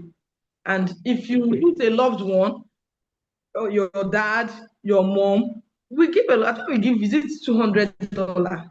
No, more than $200. I can't even say how much that is. We give 200,000 naira. So maybe you help me convert. Wow, thank you so much. Thank you so much. Thank you so much. She has shared a lot. I know she's talking, she's saying it in stories, but if you listen, you will pick the principles out of the stories. Now, it's intriguing that she's able to structure, because, of course, when you now think of making money, that means you're thinking of building a business, or you're thinking of doing something around whatever you're doing as an employee. We started about talking about being an employee. You have to be trustworthy. You have to be service driven. You have to invest in your growth, because being an employee is one way to make money, and there's nothing wrong with it, right? Then being a business owner now, you can see all the tips that she's sharing about how to even retain your staff, because if you have a business that staff keeps coming and going, the stability of your business is shaking.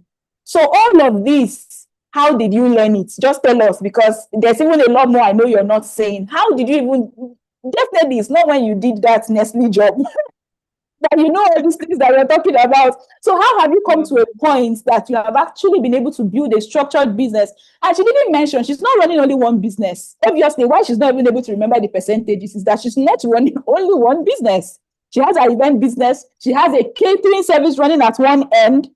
Well, I know you started with cocktail. Before you knew, you did a whole restaurant. So yes, tell us how you got here, that you now know so much. Meanwhile, you were throwing money around initially. Okay, thank you, ma. I enrolled in some online classes. You can check them out before you even talk of the physical one. I enrolled in Tracy. Is it Tracy Business or something? Tracy. Yeah, not Tracy. Yes. And another person that helped me with this staff compliance is St. Tracy. St. Tracy. No, there is Tracy Business. There is St. Tracy. That's St. Tracy. She helped me a lot with this. And then those days, I enrolled in a lot of Niger Branch classes. She had a lot to say. So I enrolled. You can't even imagine that I enrolled in Hilda Bassi's class. I want to hear what she has to say. I need to know. There's someone, I don't know. It's not like I don't dislike her, but I'm not really catching her.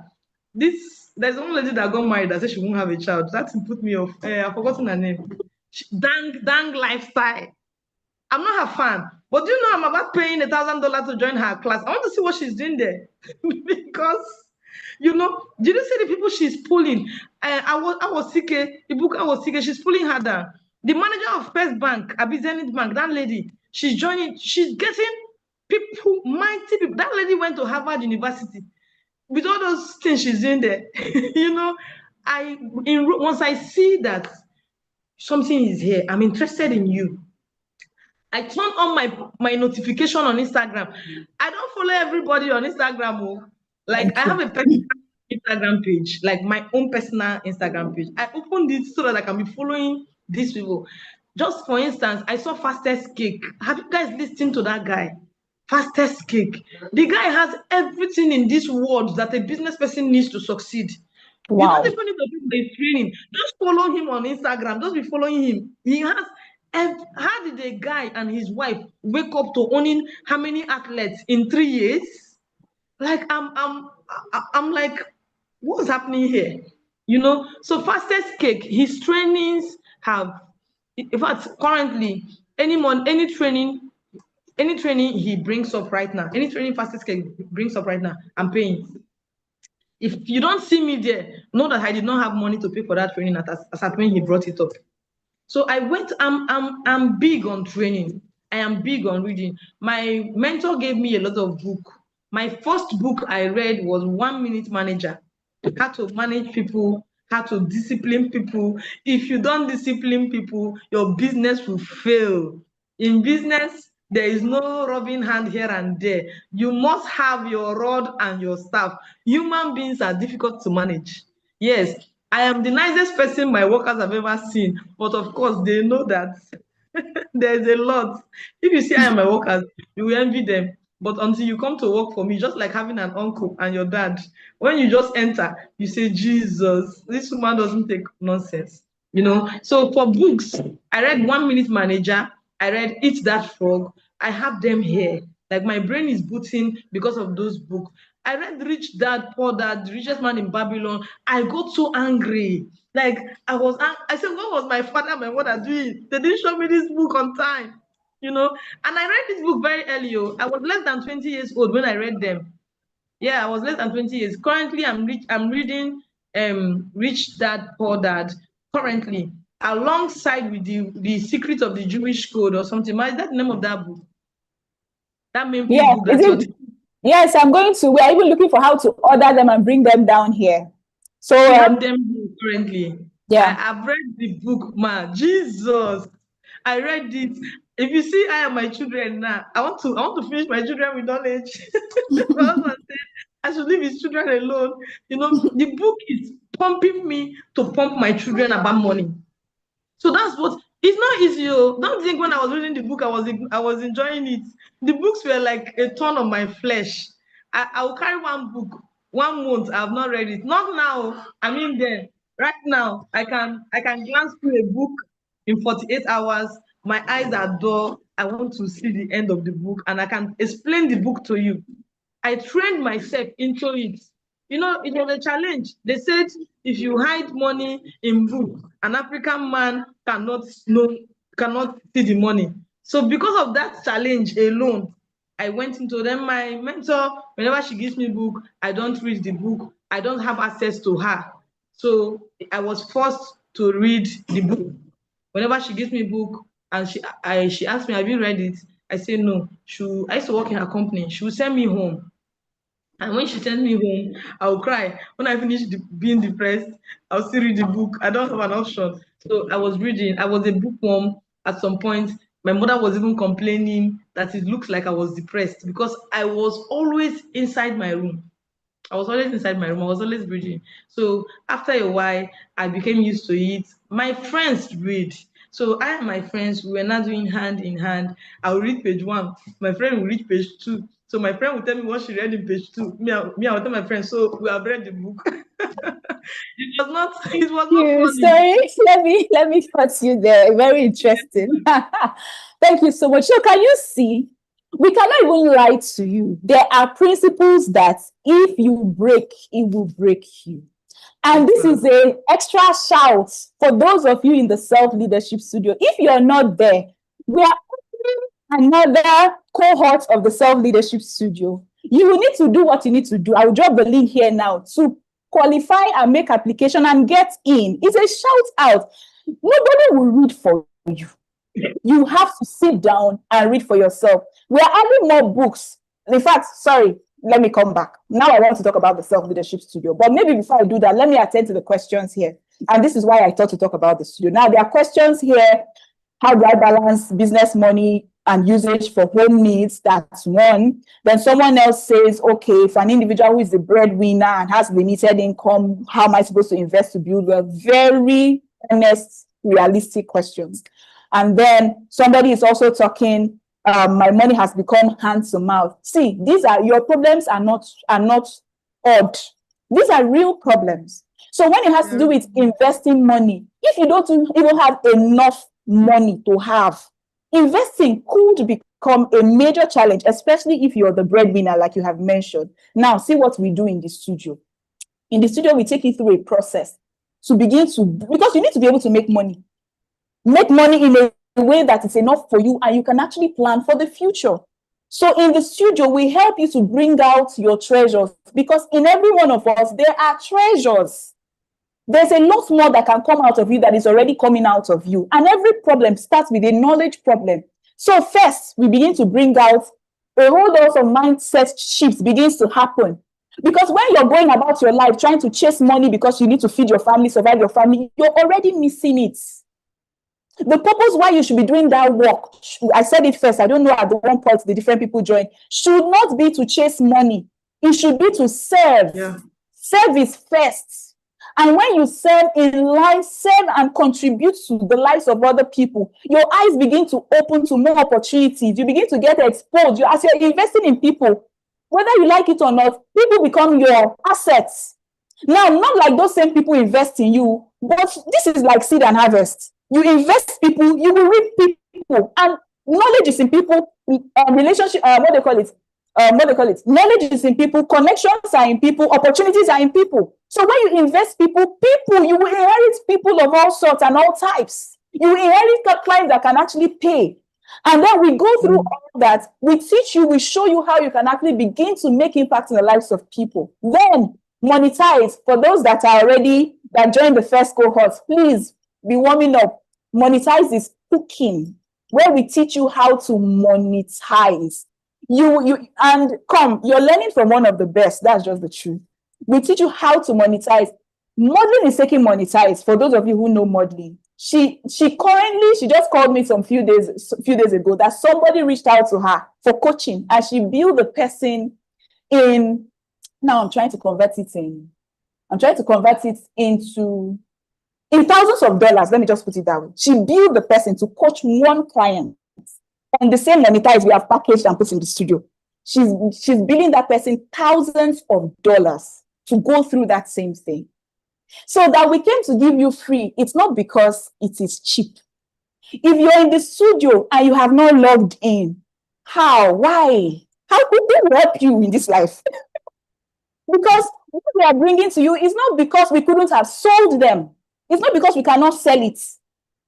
And there are people, this is just for a season, there are people who will need to get to the studio and will need to pay. So now that the window is open, how do I stress these things? If you're in the studio, take advantage of what is there. All some of these questions you're struggling, you're trying to ask, once you enter that studio, you will drop a lot of old mindsets first, because it is first in the mindset before it gets to your hands to productivity. You drop a lot of those mindsets. If you're not in the studio, get into the studio. We are going to drop a link on how you will enter. We are not admitting everybody. We are taking only 30 people for the next cohort. And that 30 is that you must go through the application process. There is a process to apply. I will drop it. If you have any questions, please get on the group to clarify your concerns on that one. So please and please and please and please, we cannot cover everything in a 2-hour session. Because, of course, the much that she knows, she didn't learn it in a 2-hour session. We can't cover everything in a 2-hour session. And the studio is a 1-year mentorship program where every week you are given something practical to do that will keep unveiling, keep opening your eyes, keep making you to see things differently. So it's there for you to do the work. There are lots of work to do there because, of course, anybody that knows me should know me for the level of practicality by now. You must do the work. If you just play the studio lesson and you're just listening, or you're watching plays when you're playing it, after watching that play, sit down and do the work accompanied with the studio. Because if you don't do the work, you will not get the outcome. If we've recommended books, the books that you're to buy, buy the books. I know that they are online version. It is a mindset. Use your money, buy book, hold it and say, I bought it with my money. Yeah. Because you cannot be looking to get somebody else's resource for free. And then tomorrow you want to create something and think that people will buy from you. It's seed and harvest. It is seed and harvest. If they come out and say, okay, I'm giving it for free, it's different. But something somebody has put in and say, okay, I'm selling it, you cut corners and go and collect it. And tomorrow you think that when you bring your own, people will not cut corners and collect it for free. We're talking about principles of wealth here, not how to get rich. There are principles of wealth. Pay for knowledge. It will do something to your mind. Do you know that? I don't know that Madeline is on this call. I think she should be here. She has a course on finance management. If you're looking for finance management, pay for Madeline's course. I paid. Yes.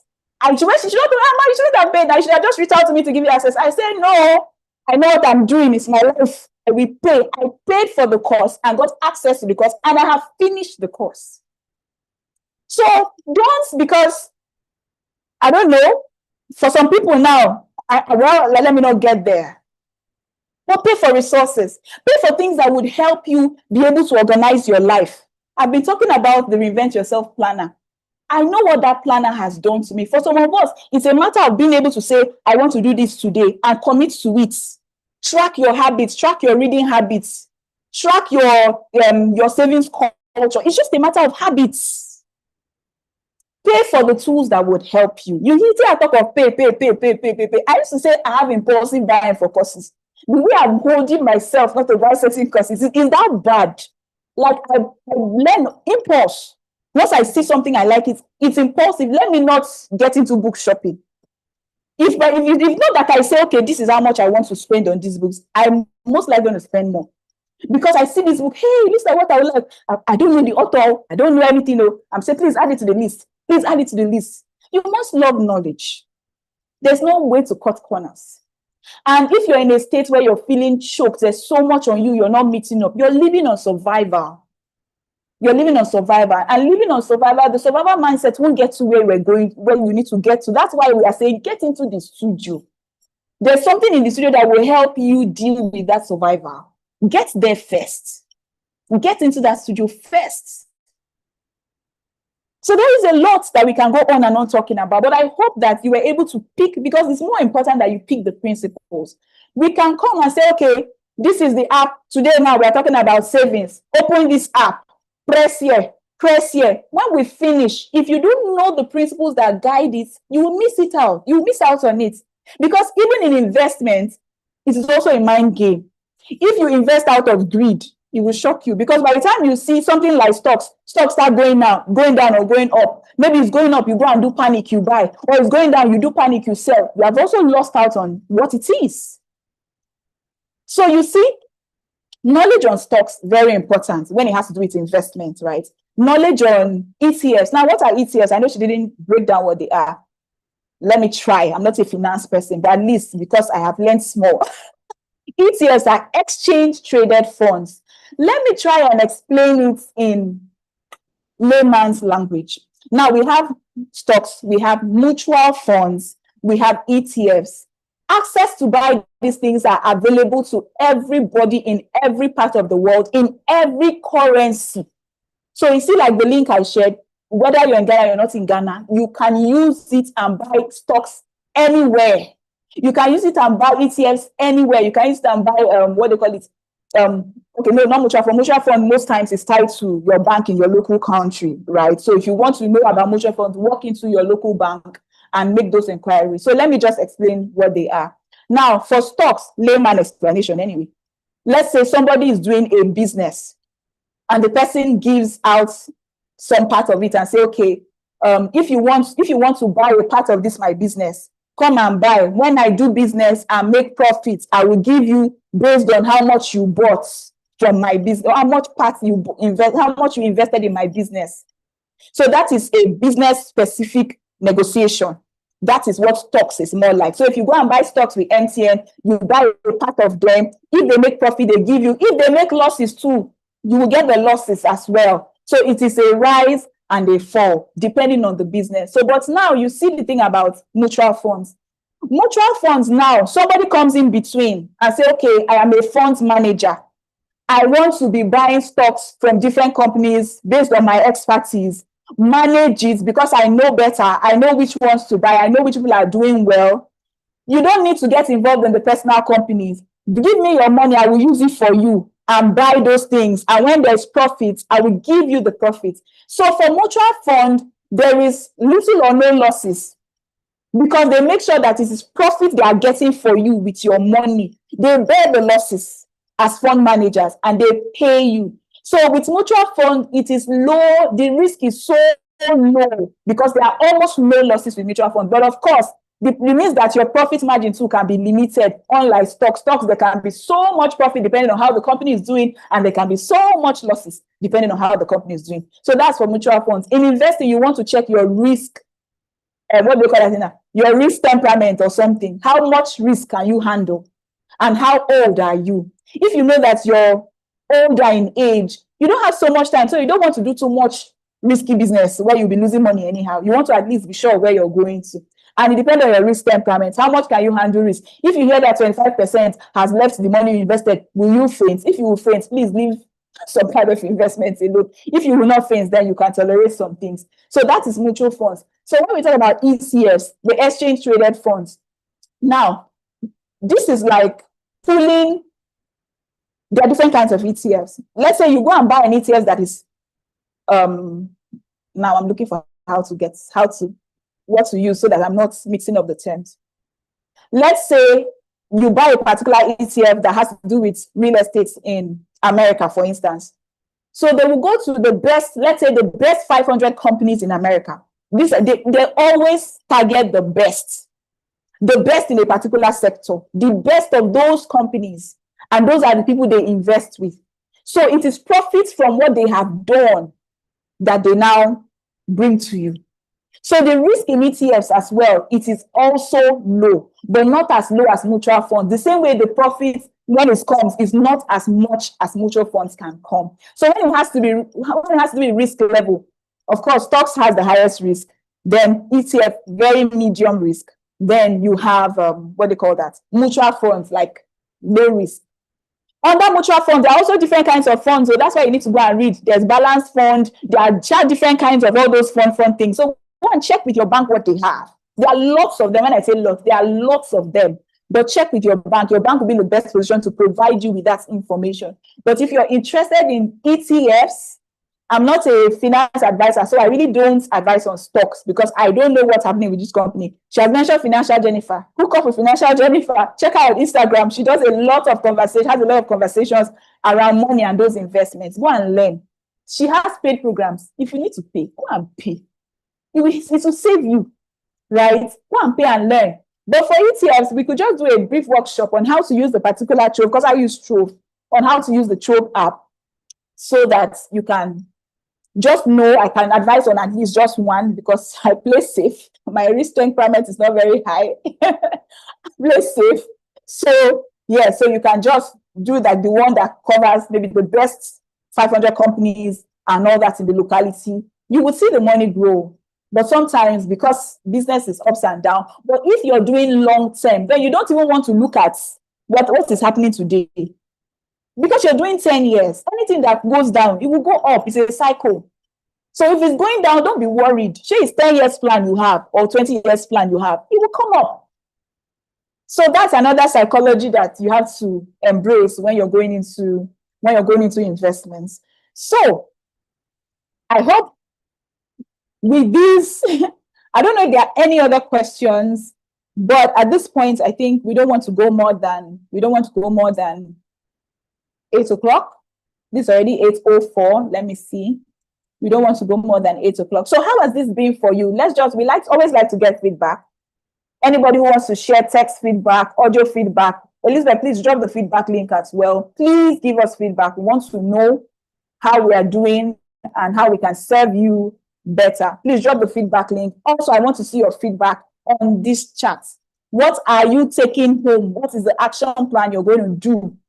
Yes, thank you for sharing, Josephine. What are you taking home? What are you going to do? Anybody who wants to give share an audio feedback, I'm going to give one or two persons the opportunity to give audio feedback. So please who is ready, you can take your hand up and let me. Who wants to give? Ma, please, I want to respond to 2 of the questions that were asked here. All right, then please continue. Okay, ma, thank you, ma. I wanted to respond to someone that asked that she's doing liquid soap, and she said she's even planning to introduce food. And then somebody that said she's a breadwinner. I think I'm trying to look for it. I'm having issues with money in the business. How do I balance business money and usage of home need? I end up wondering what I should do. Secondly, what your mentor charges you beyond your capacity. How do I now learn from the best? Okay, then okay, let me start with that one. She said she's having issues with the money she's earning and then the money she has to spend in the house. I don't know what you do and what you sell. If you want to make more money, that means more people need to buy from you. I think that's correct. If you want to make more money, more people need to buy from you. Then our Dr. David Oboli said you have to be seen to be shown favor. Whatever you are selling, you have to market it shamelessly if you truly need.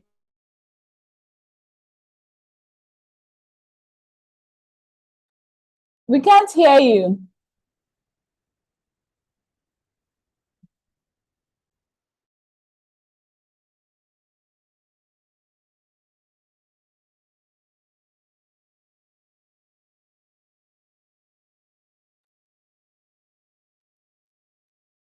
Seems like her network went out again. I hope she's able to come back. But while we're waiting, can we take are you back, please? Okay, we still can't hear you. Can we take Deborah? Deborah, let me allow you to speak. Sorry, ma. Network. Okay, you're back. Okay, it's fine. Yes. Please go on before we take the comments. Okay, so if you are not making more money, Reverend David Oboli said you have to be seen to be shown favor. You need to be seen. You need to have, as a woman, people buy from you sometimes because you're beautiful. You have to beautifully appear online. If Instagram is too expensive for you, do TikTok. TikTok has a lot of people buying there. So do TikTok because TikTok is cheaper. And give yourself, commit to doing TikTok every day. Commit to posting. You can automate the posting as well. Then stop neglecting the people around you. They know people that know people that know people that can buy what you're selling. If they cannot buy, stop than looking on people around you because there are people around you. They are one of the first set of people that are going to blow your trumpet, that are going to market your stuff. So even there are school environments in Ghana, and I saw somebody that asks a question and says she's a teacher and she's not making good money. As a teacher, if I am a teacher today, I'm going to make money because I'm going to go for home lessons. Go for home lessons. Just make sure you are good at what you do and you are focused because you don't come for home lesson and you're doing something else. You're focused on what you said you're doing and you are good at. As long as you are good at what you are doing, you can't be broke. You're going to make too much money out of it. You're even going to have other people working for you, the same thing you're doing. So if you're not good at what you're doing, my advice right now, go and get good at it. Go and learn. Go and do volunteer service, free volunteer. They may reject you, but if you go to 100 places, one will take you. And stop looking depressed. If you look depressed, you'll be fired. They will fire you, they'll sack you. Look excited, be active, don't look dull, don't look as if the devil is sitting on your shoulder. Whenever you notice him there, bind him and send him out of your shoulder. Be happy, be excited. People like to see vibrant people. Yes, I worked. I know how many places they sacked me because I was not vibrant. I was depressed. I'm the only one that has father. My father has died. So every time I'm like this, every time I was talked out of that thing. I was talked out of it that I went for a conference, New Eve conference, and they were preaching, and they said, what the exact word is that whenever you look down, people don't come to you. It is your kind that come to you. You can't attract anything good. That you have to attract good things. You must wear good, clean clothes. Be fine. You don't need to have money to be fine. Just make sure you wear clean t-shirts and a good jean. Just be happy. When people are smiling, smile. I learned that from New Eve and I started changing. So if you're going to get a job or people are going to accept you for you to work in the organization as a volunteer, you have to sacrifice though, because they may deal with you there, they may bend you. So even gold goes through fire, and when it comes out, everybody wants gold. For you to come out and you say for you to become what you want to become, the best, for you to even get to people's hearts, you have to go through a route. It's not easy. Somebody cannot just open up their business secret for you. For you to know, that means they have to send you around. You have to be trusted. For me to tell you, oh, go to my printer to print this, go to my supplier to supply this, do you know that I have staff that have worked for me for 10 years? They don't know who my suppliers are. They don't know who my printers are. They don't know who I deal with. They don't know. They don't even, do you understand? I've been buying things from China for only God knows how long. Do you know that the people that I'm using to buy the things are not like all my staffs? The person buying A does not know where I'm buying B. But do you know that I have staffs that knows almost everything? Yes, I have. They have earned my trust. I have also seen that these ones, in as much as they are human beings, I expect that one day they are human beings, they can decide to behave as human beings. But I'm upholding them with prayer, believing God that this one cannot disappoint me. In as much as I know that they can disappoint me. Do you know what it is for your staff to come and tell you that a client paid? You don't even know that a client have paid. My staff have given me 1,000 guests twice. In my head, why didn't this guy give me 500 and take 500? Because I'm not going to go for the event. They are going to serve drink, cocktail for 1,000 guests. I have never had that kind of, me that is the madam, I've never been able to negotiate for 1,000 guests. But my staff will go and negotiate and bring me 1,000 guests. You know, that was a lot. I have to start trusting that staff. I know that I told the staff that if the staff works for me for 10 years, that I'm going to put the staff as a shareholder for that cocktail company. And the staff said, madam, I work for 20 years. So, you need to volunteer. You need to get to people's hearts.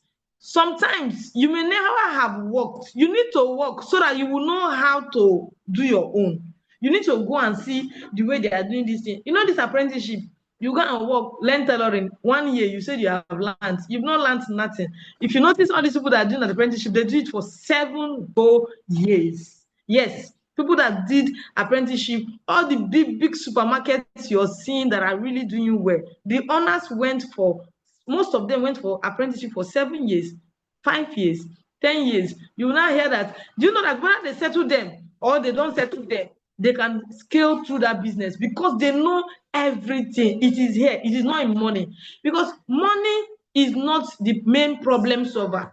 If you have money and you don't know what to do with money, the money is going to go. The way 10,000 naira is a problem to you, $10 is a problem to you, that is the same way $10,000 is more problem. $10,000 is going to put you in debt. You will think you have money. You will go and do this, do that. Before you know, you've entered debt. So you need to learn that if you have 100 cedis or $100, you must learn how to manage it. Don't worry, your family is not going to die.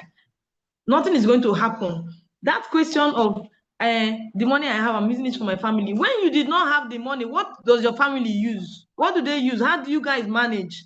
So because you need money to get more money, you have to explain to your family, we need money to get more money. Now that we have this money will be shared like this, like this, like this. If it finished, it has finished. Because when you don't have money, there is no money. You manage. How come you have money and you finish the money?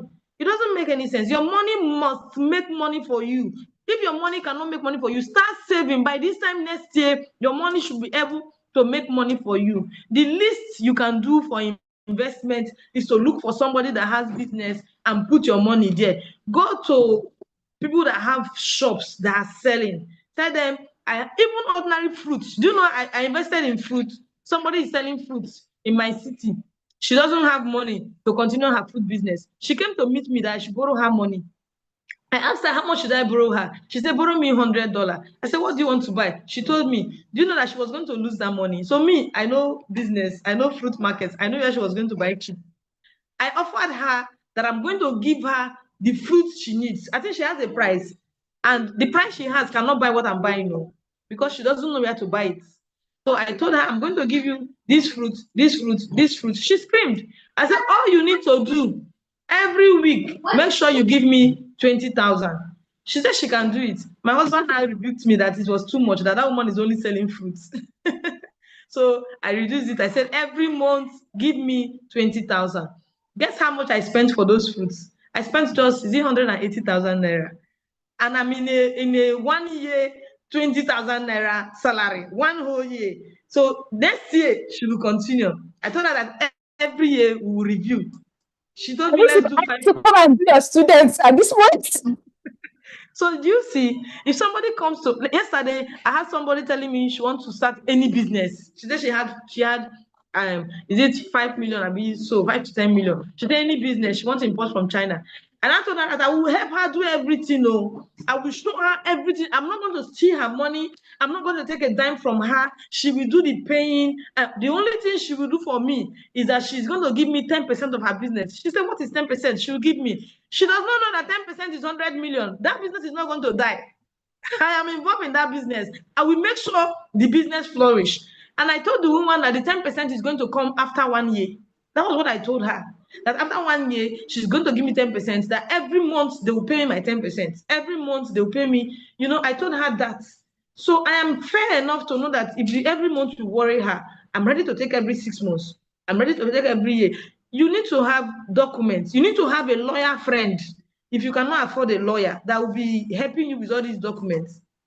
So that's the least you can do. Whatever you can save, you're not good with doing business, go and work. Go and work until you get your feet down. If your money is not able to do your family and all the rest, look for work. Go and learn how to handle Google social media. Go and learn how to do all these online tech jobs. Handling social media is a lot. It does not take you anything. All it takes you is to sit down for 3 months. Every day you give 2 hours to whatever you are learning, either online or physical. Every day, sit down and learn. Put your seat down. Listen. Some people cannot write, it's not a problem. Listen. Once you are listening, you know what to do. Listen. As you keep listening, you become. As you keep listening, make sure you put yourself there. Okay, because me, how I became better in decoration, I did not go for training initially. I used to watch video. I'll see somebody's decoration very fine. That's how I'll put my eye, put on my everything. I'll be looking. Do you understand? So thank you. I think I've done justice to the question. Oh, very well. Thank you so much. Thank you so much. So let me take I think I saw 2 hands up that want to give feedback.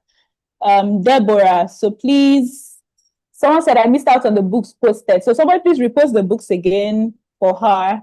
Deborah, you can unmute. I think you can unmute now. Okay, ma'am. Good morning once again, and good morning to the family.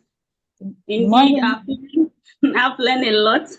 Ma, thank you so much. My own, I think it was fear.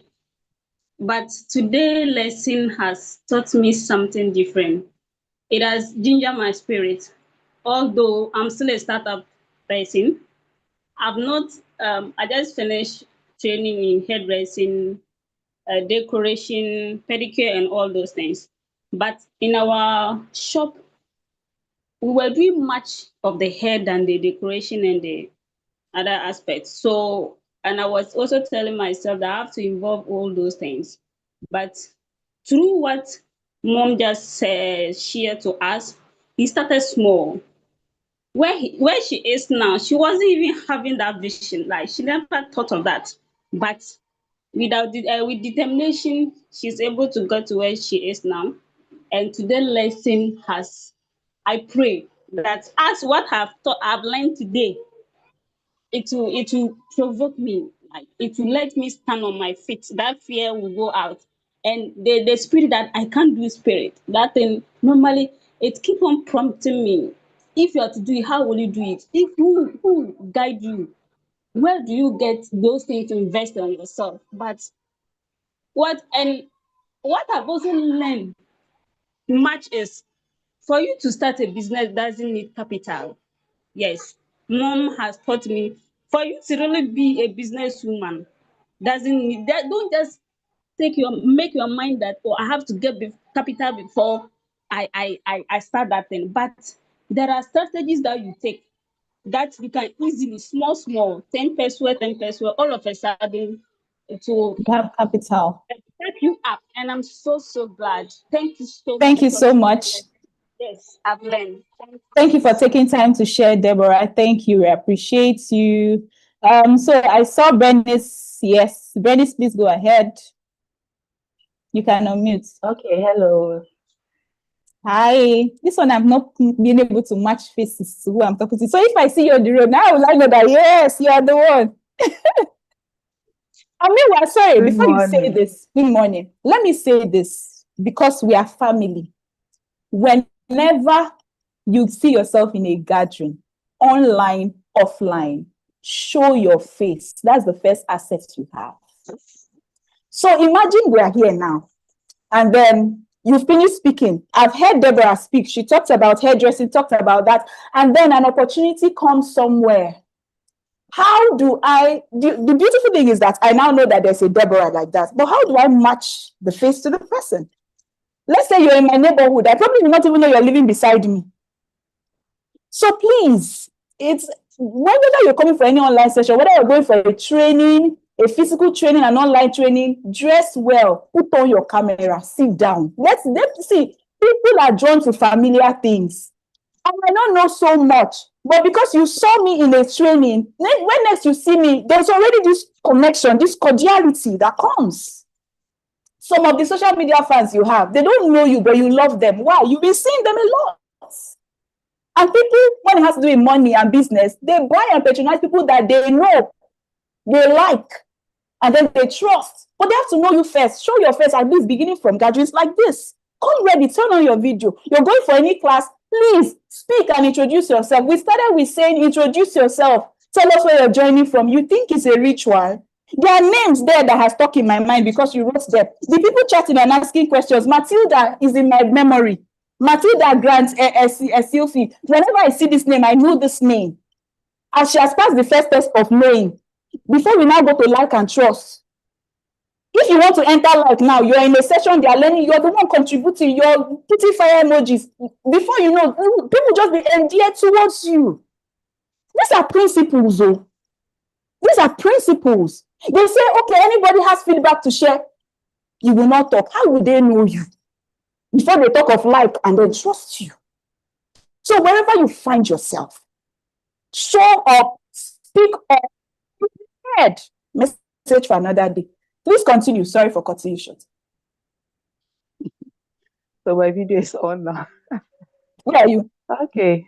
You see, I don't know you. And she's pretty. You see? Go on. Okay, so I'm very grateful for all that you do for us. Since the one I've joined you, Eve, everything I've been learning here has been very insightful. And in our last meeting, you promised that when we meet again, you would help us to be buying shares, whether we like it or not. I don't know if that offer is still up. Even Yeah, I after said this. I will do a workshop. That's why I said that there's going to be a workshop for that session.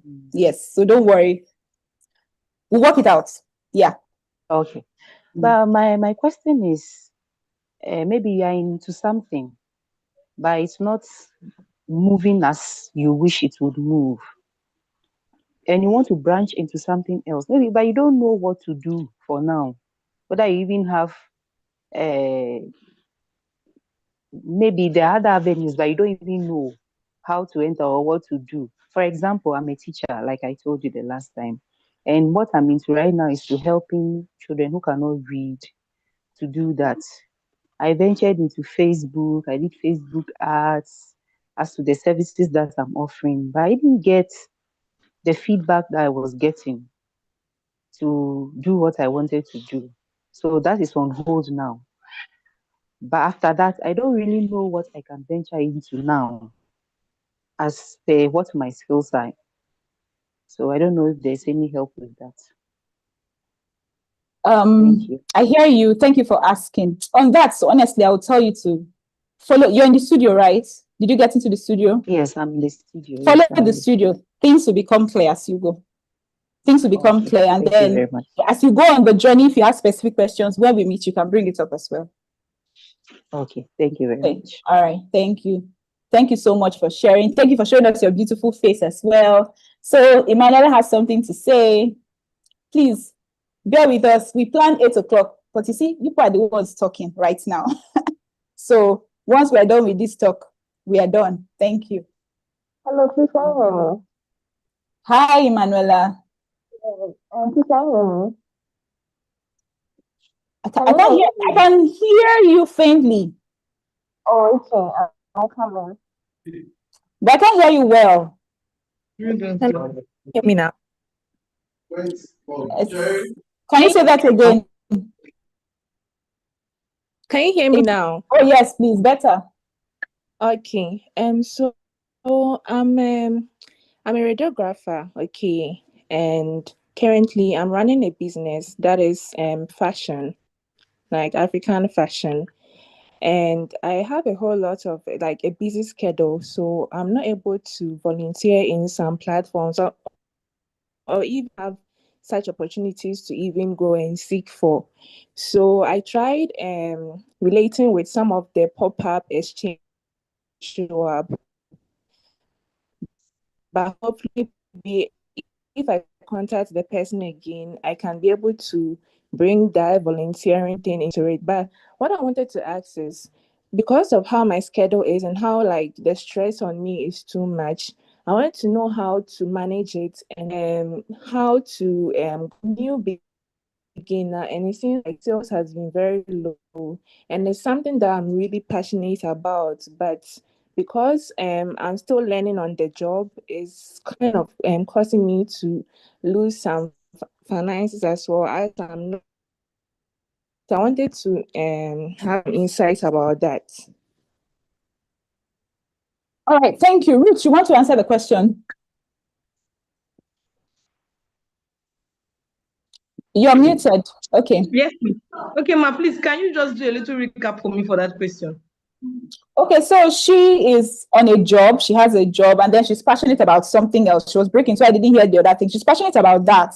So she's not even able to invest as much time in that thing she's passionate about because she's also on the job trying to manage her time and, okay, thinking about volunteering so that she can also learn better on whatever she's doing. She's not able to. So how is she supposed to? I hope I captured your question right, Manuela. How is she supposed to, what's she supposed to do at this phase of her life where she has a job, and I want to assume it's a full-time job? Okay, ma. If only I get to know what she wants to do aside the job, it would have helped me, like what she's learning or what she wants to volunteer for. But being in a job and owning a business, that's the goal. That's the goal. Like you're an entrepreneur, but you're working. So while she's working and African fashion, of course, you can do that. My friend, my husband, they have a fashion home, but they don't sew. Okay, they don't sew. Especially my husband, he doesn't know how to sew, but he has a fashion home. And even my friend have one of the largest African fashion home in my state. She does not sew. She doesn't know how to. She knows how to sew, but she has not sewn before.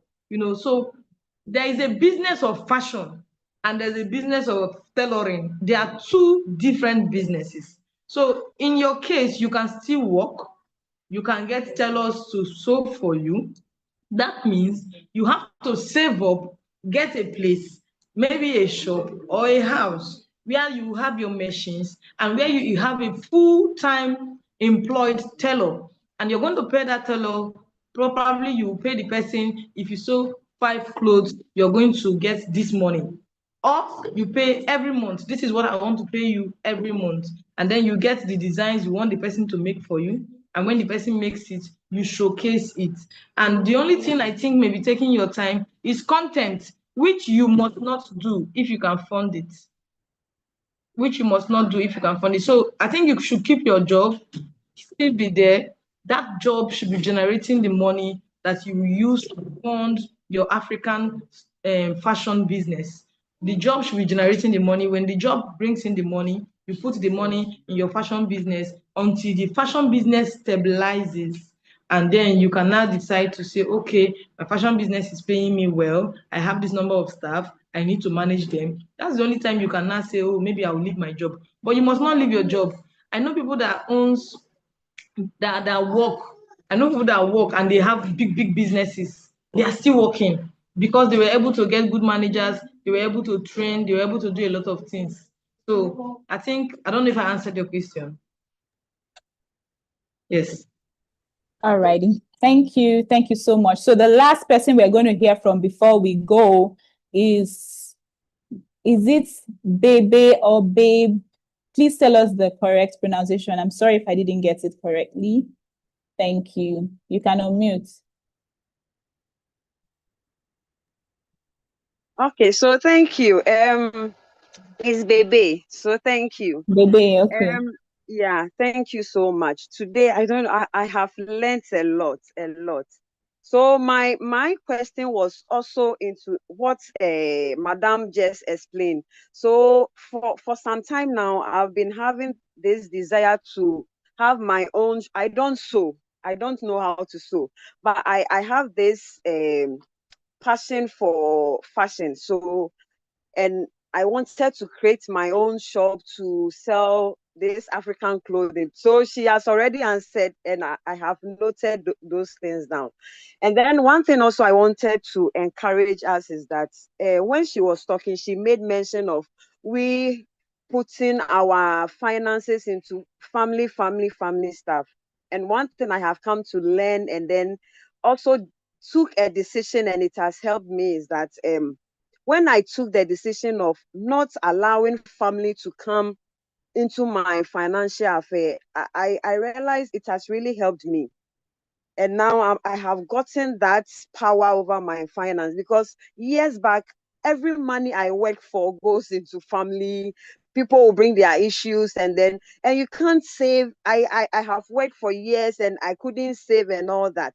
But when I took that decision and then I decided to take care of myself, I've been able to manage myself to save for some time. So I think this is an encouragement to all of us. And if we do that, it will help, because if you are not there, the family will still move on and they will be fine. So let's try to help ourselves. And thank you for this. Thank you so much. All righty. Thank you too. Thank you to everybody. I want to say thank you to, how do we say thank you to Ruth now? Medarasi. How can I not know? Thank you so much. Such an honor, pleasant to have you. So I have dropped the link for those who want to join the Self-Leadership Studio. Thank you. Yeah.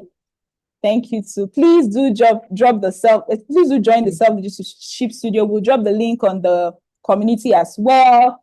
Thank you for trusting us with your time. We meet every first Saturday of the month.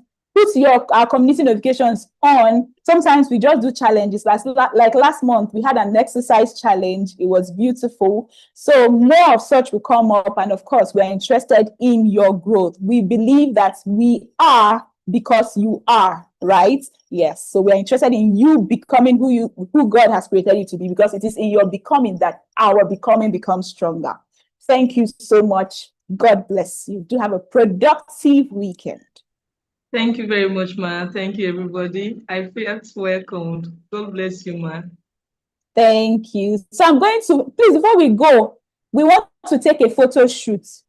Turn on your camera. We will do the different slides of the shoots together. How would we know that you were here if you don't show your face? Okay.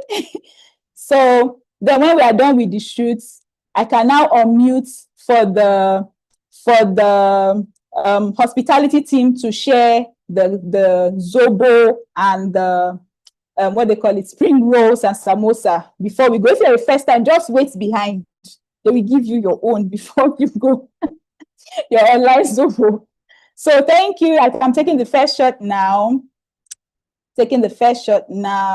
Yes. Yeah, see pretty, my goodness, pretty ladies. What's all this? I've taken the first shot. How am I supposed to move to the next shot? Oh my God, if you don't show on this first screen, I don't know how to help you. Please keep showing up. Let everybody show up on this first screen. Yeah, I think I got the gallery view. Okay. Oh, better. I'm getting more views now. Hey, I like it. Thank you. Thank you so much. So I'm unmuting so that you can share the Zobo, and you can now unmute. Sorry, you can now unmute so that you can collect your Zobo and your samosa and all. Please receive it. When you receive it, you say thank you. Okay. So we started sharing. If you've not gotten, just wait. Thank you so much, everyone, for joining. Oh, Mama, It I'm was a not able to pleasure. put my camera on. Thank you. It's okay. God bless you too. Thank you. All righty. Bye. Thank Okay. you. Bye. So Okay. great. Bye. Okay. Bye. Thank you, Ma. Thank you so much. All righty. Bye.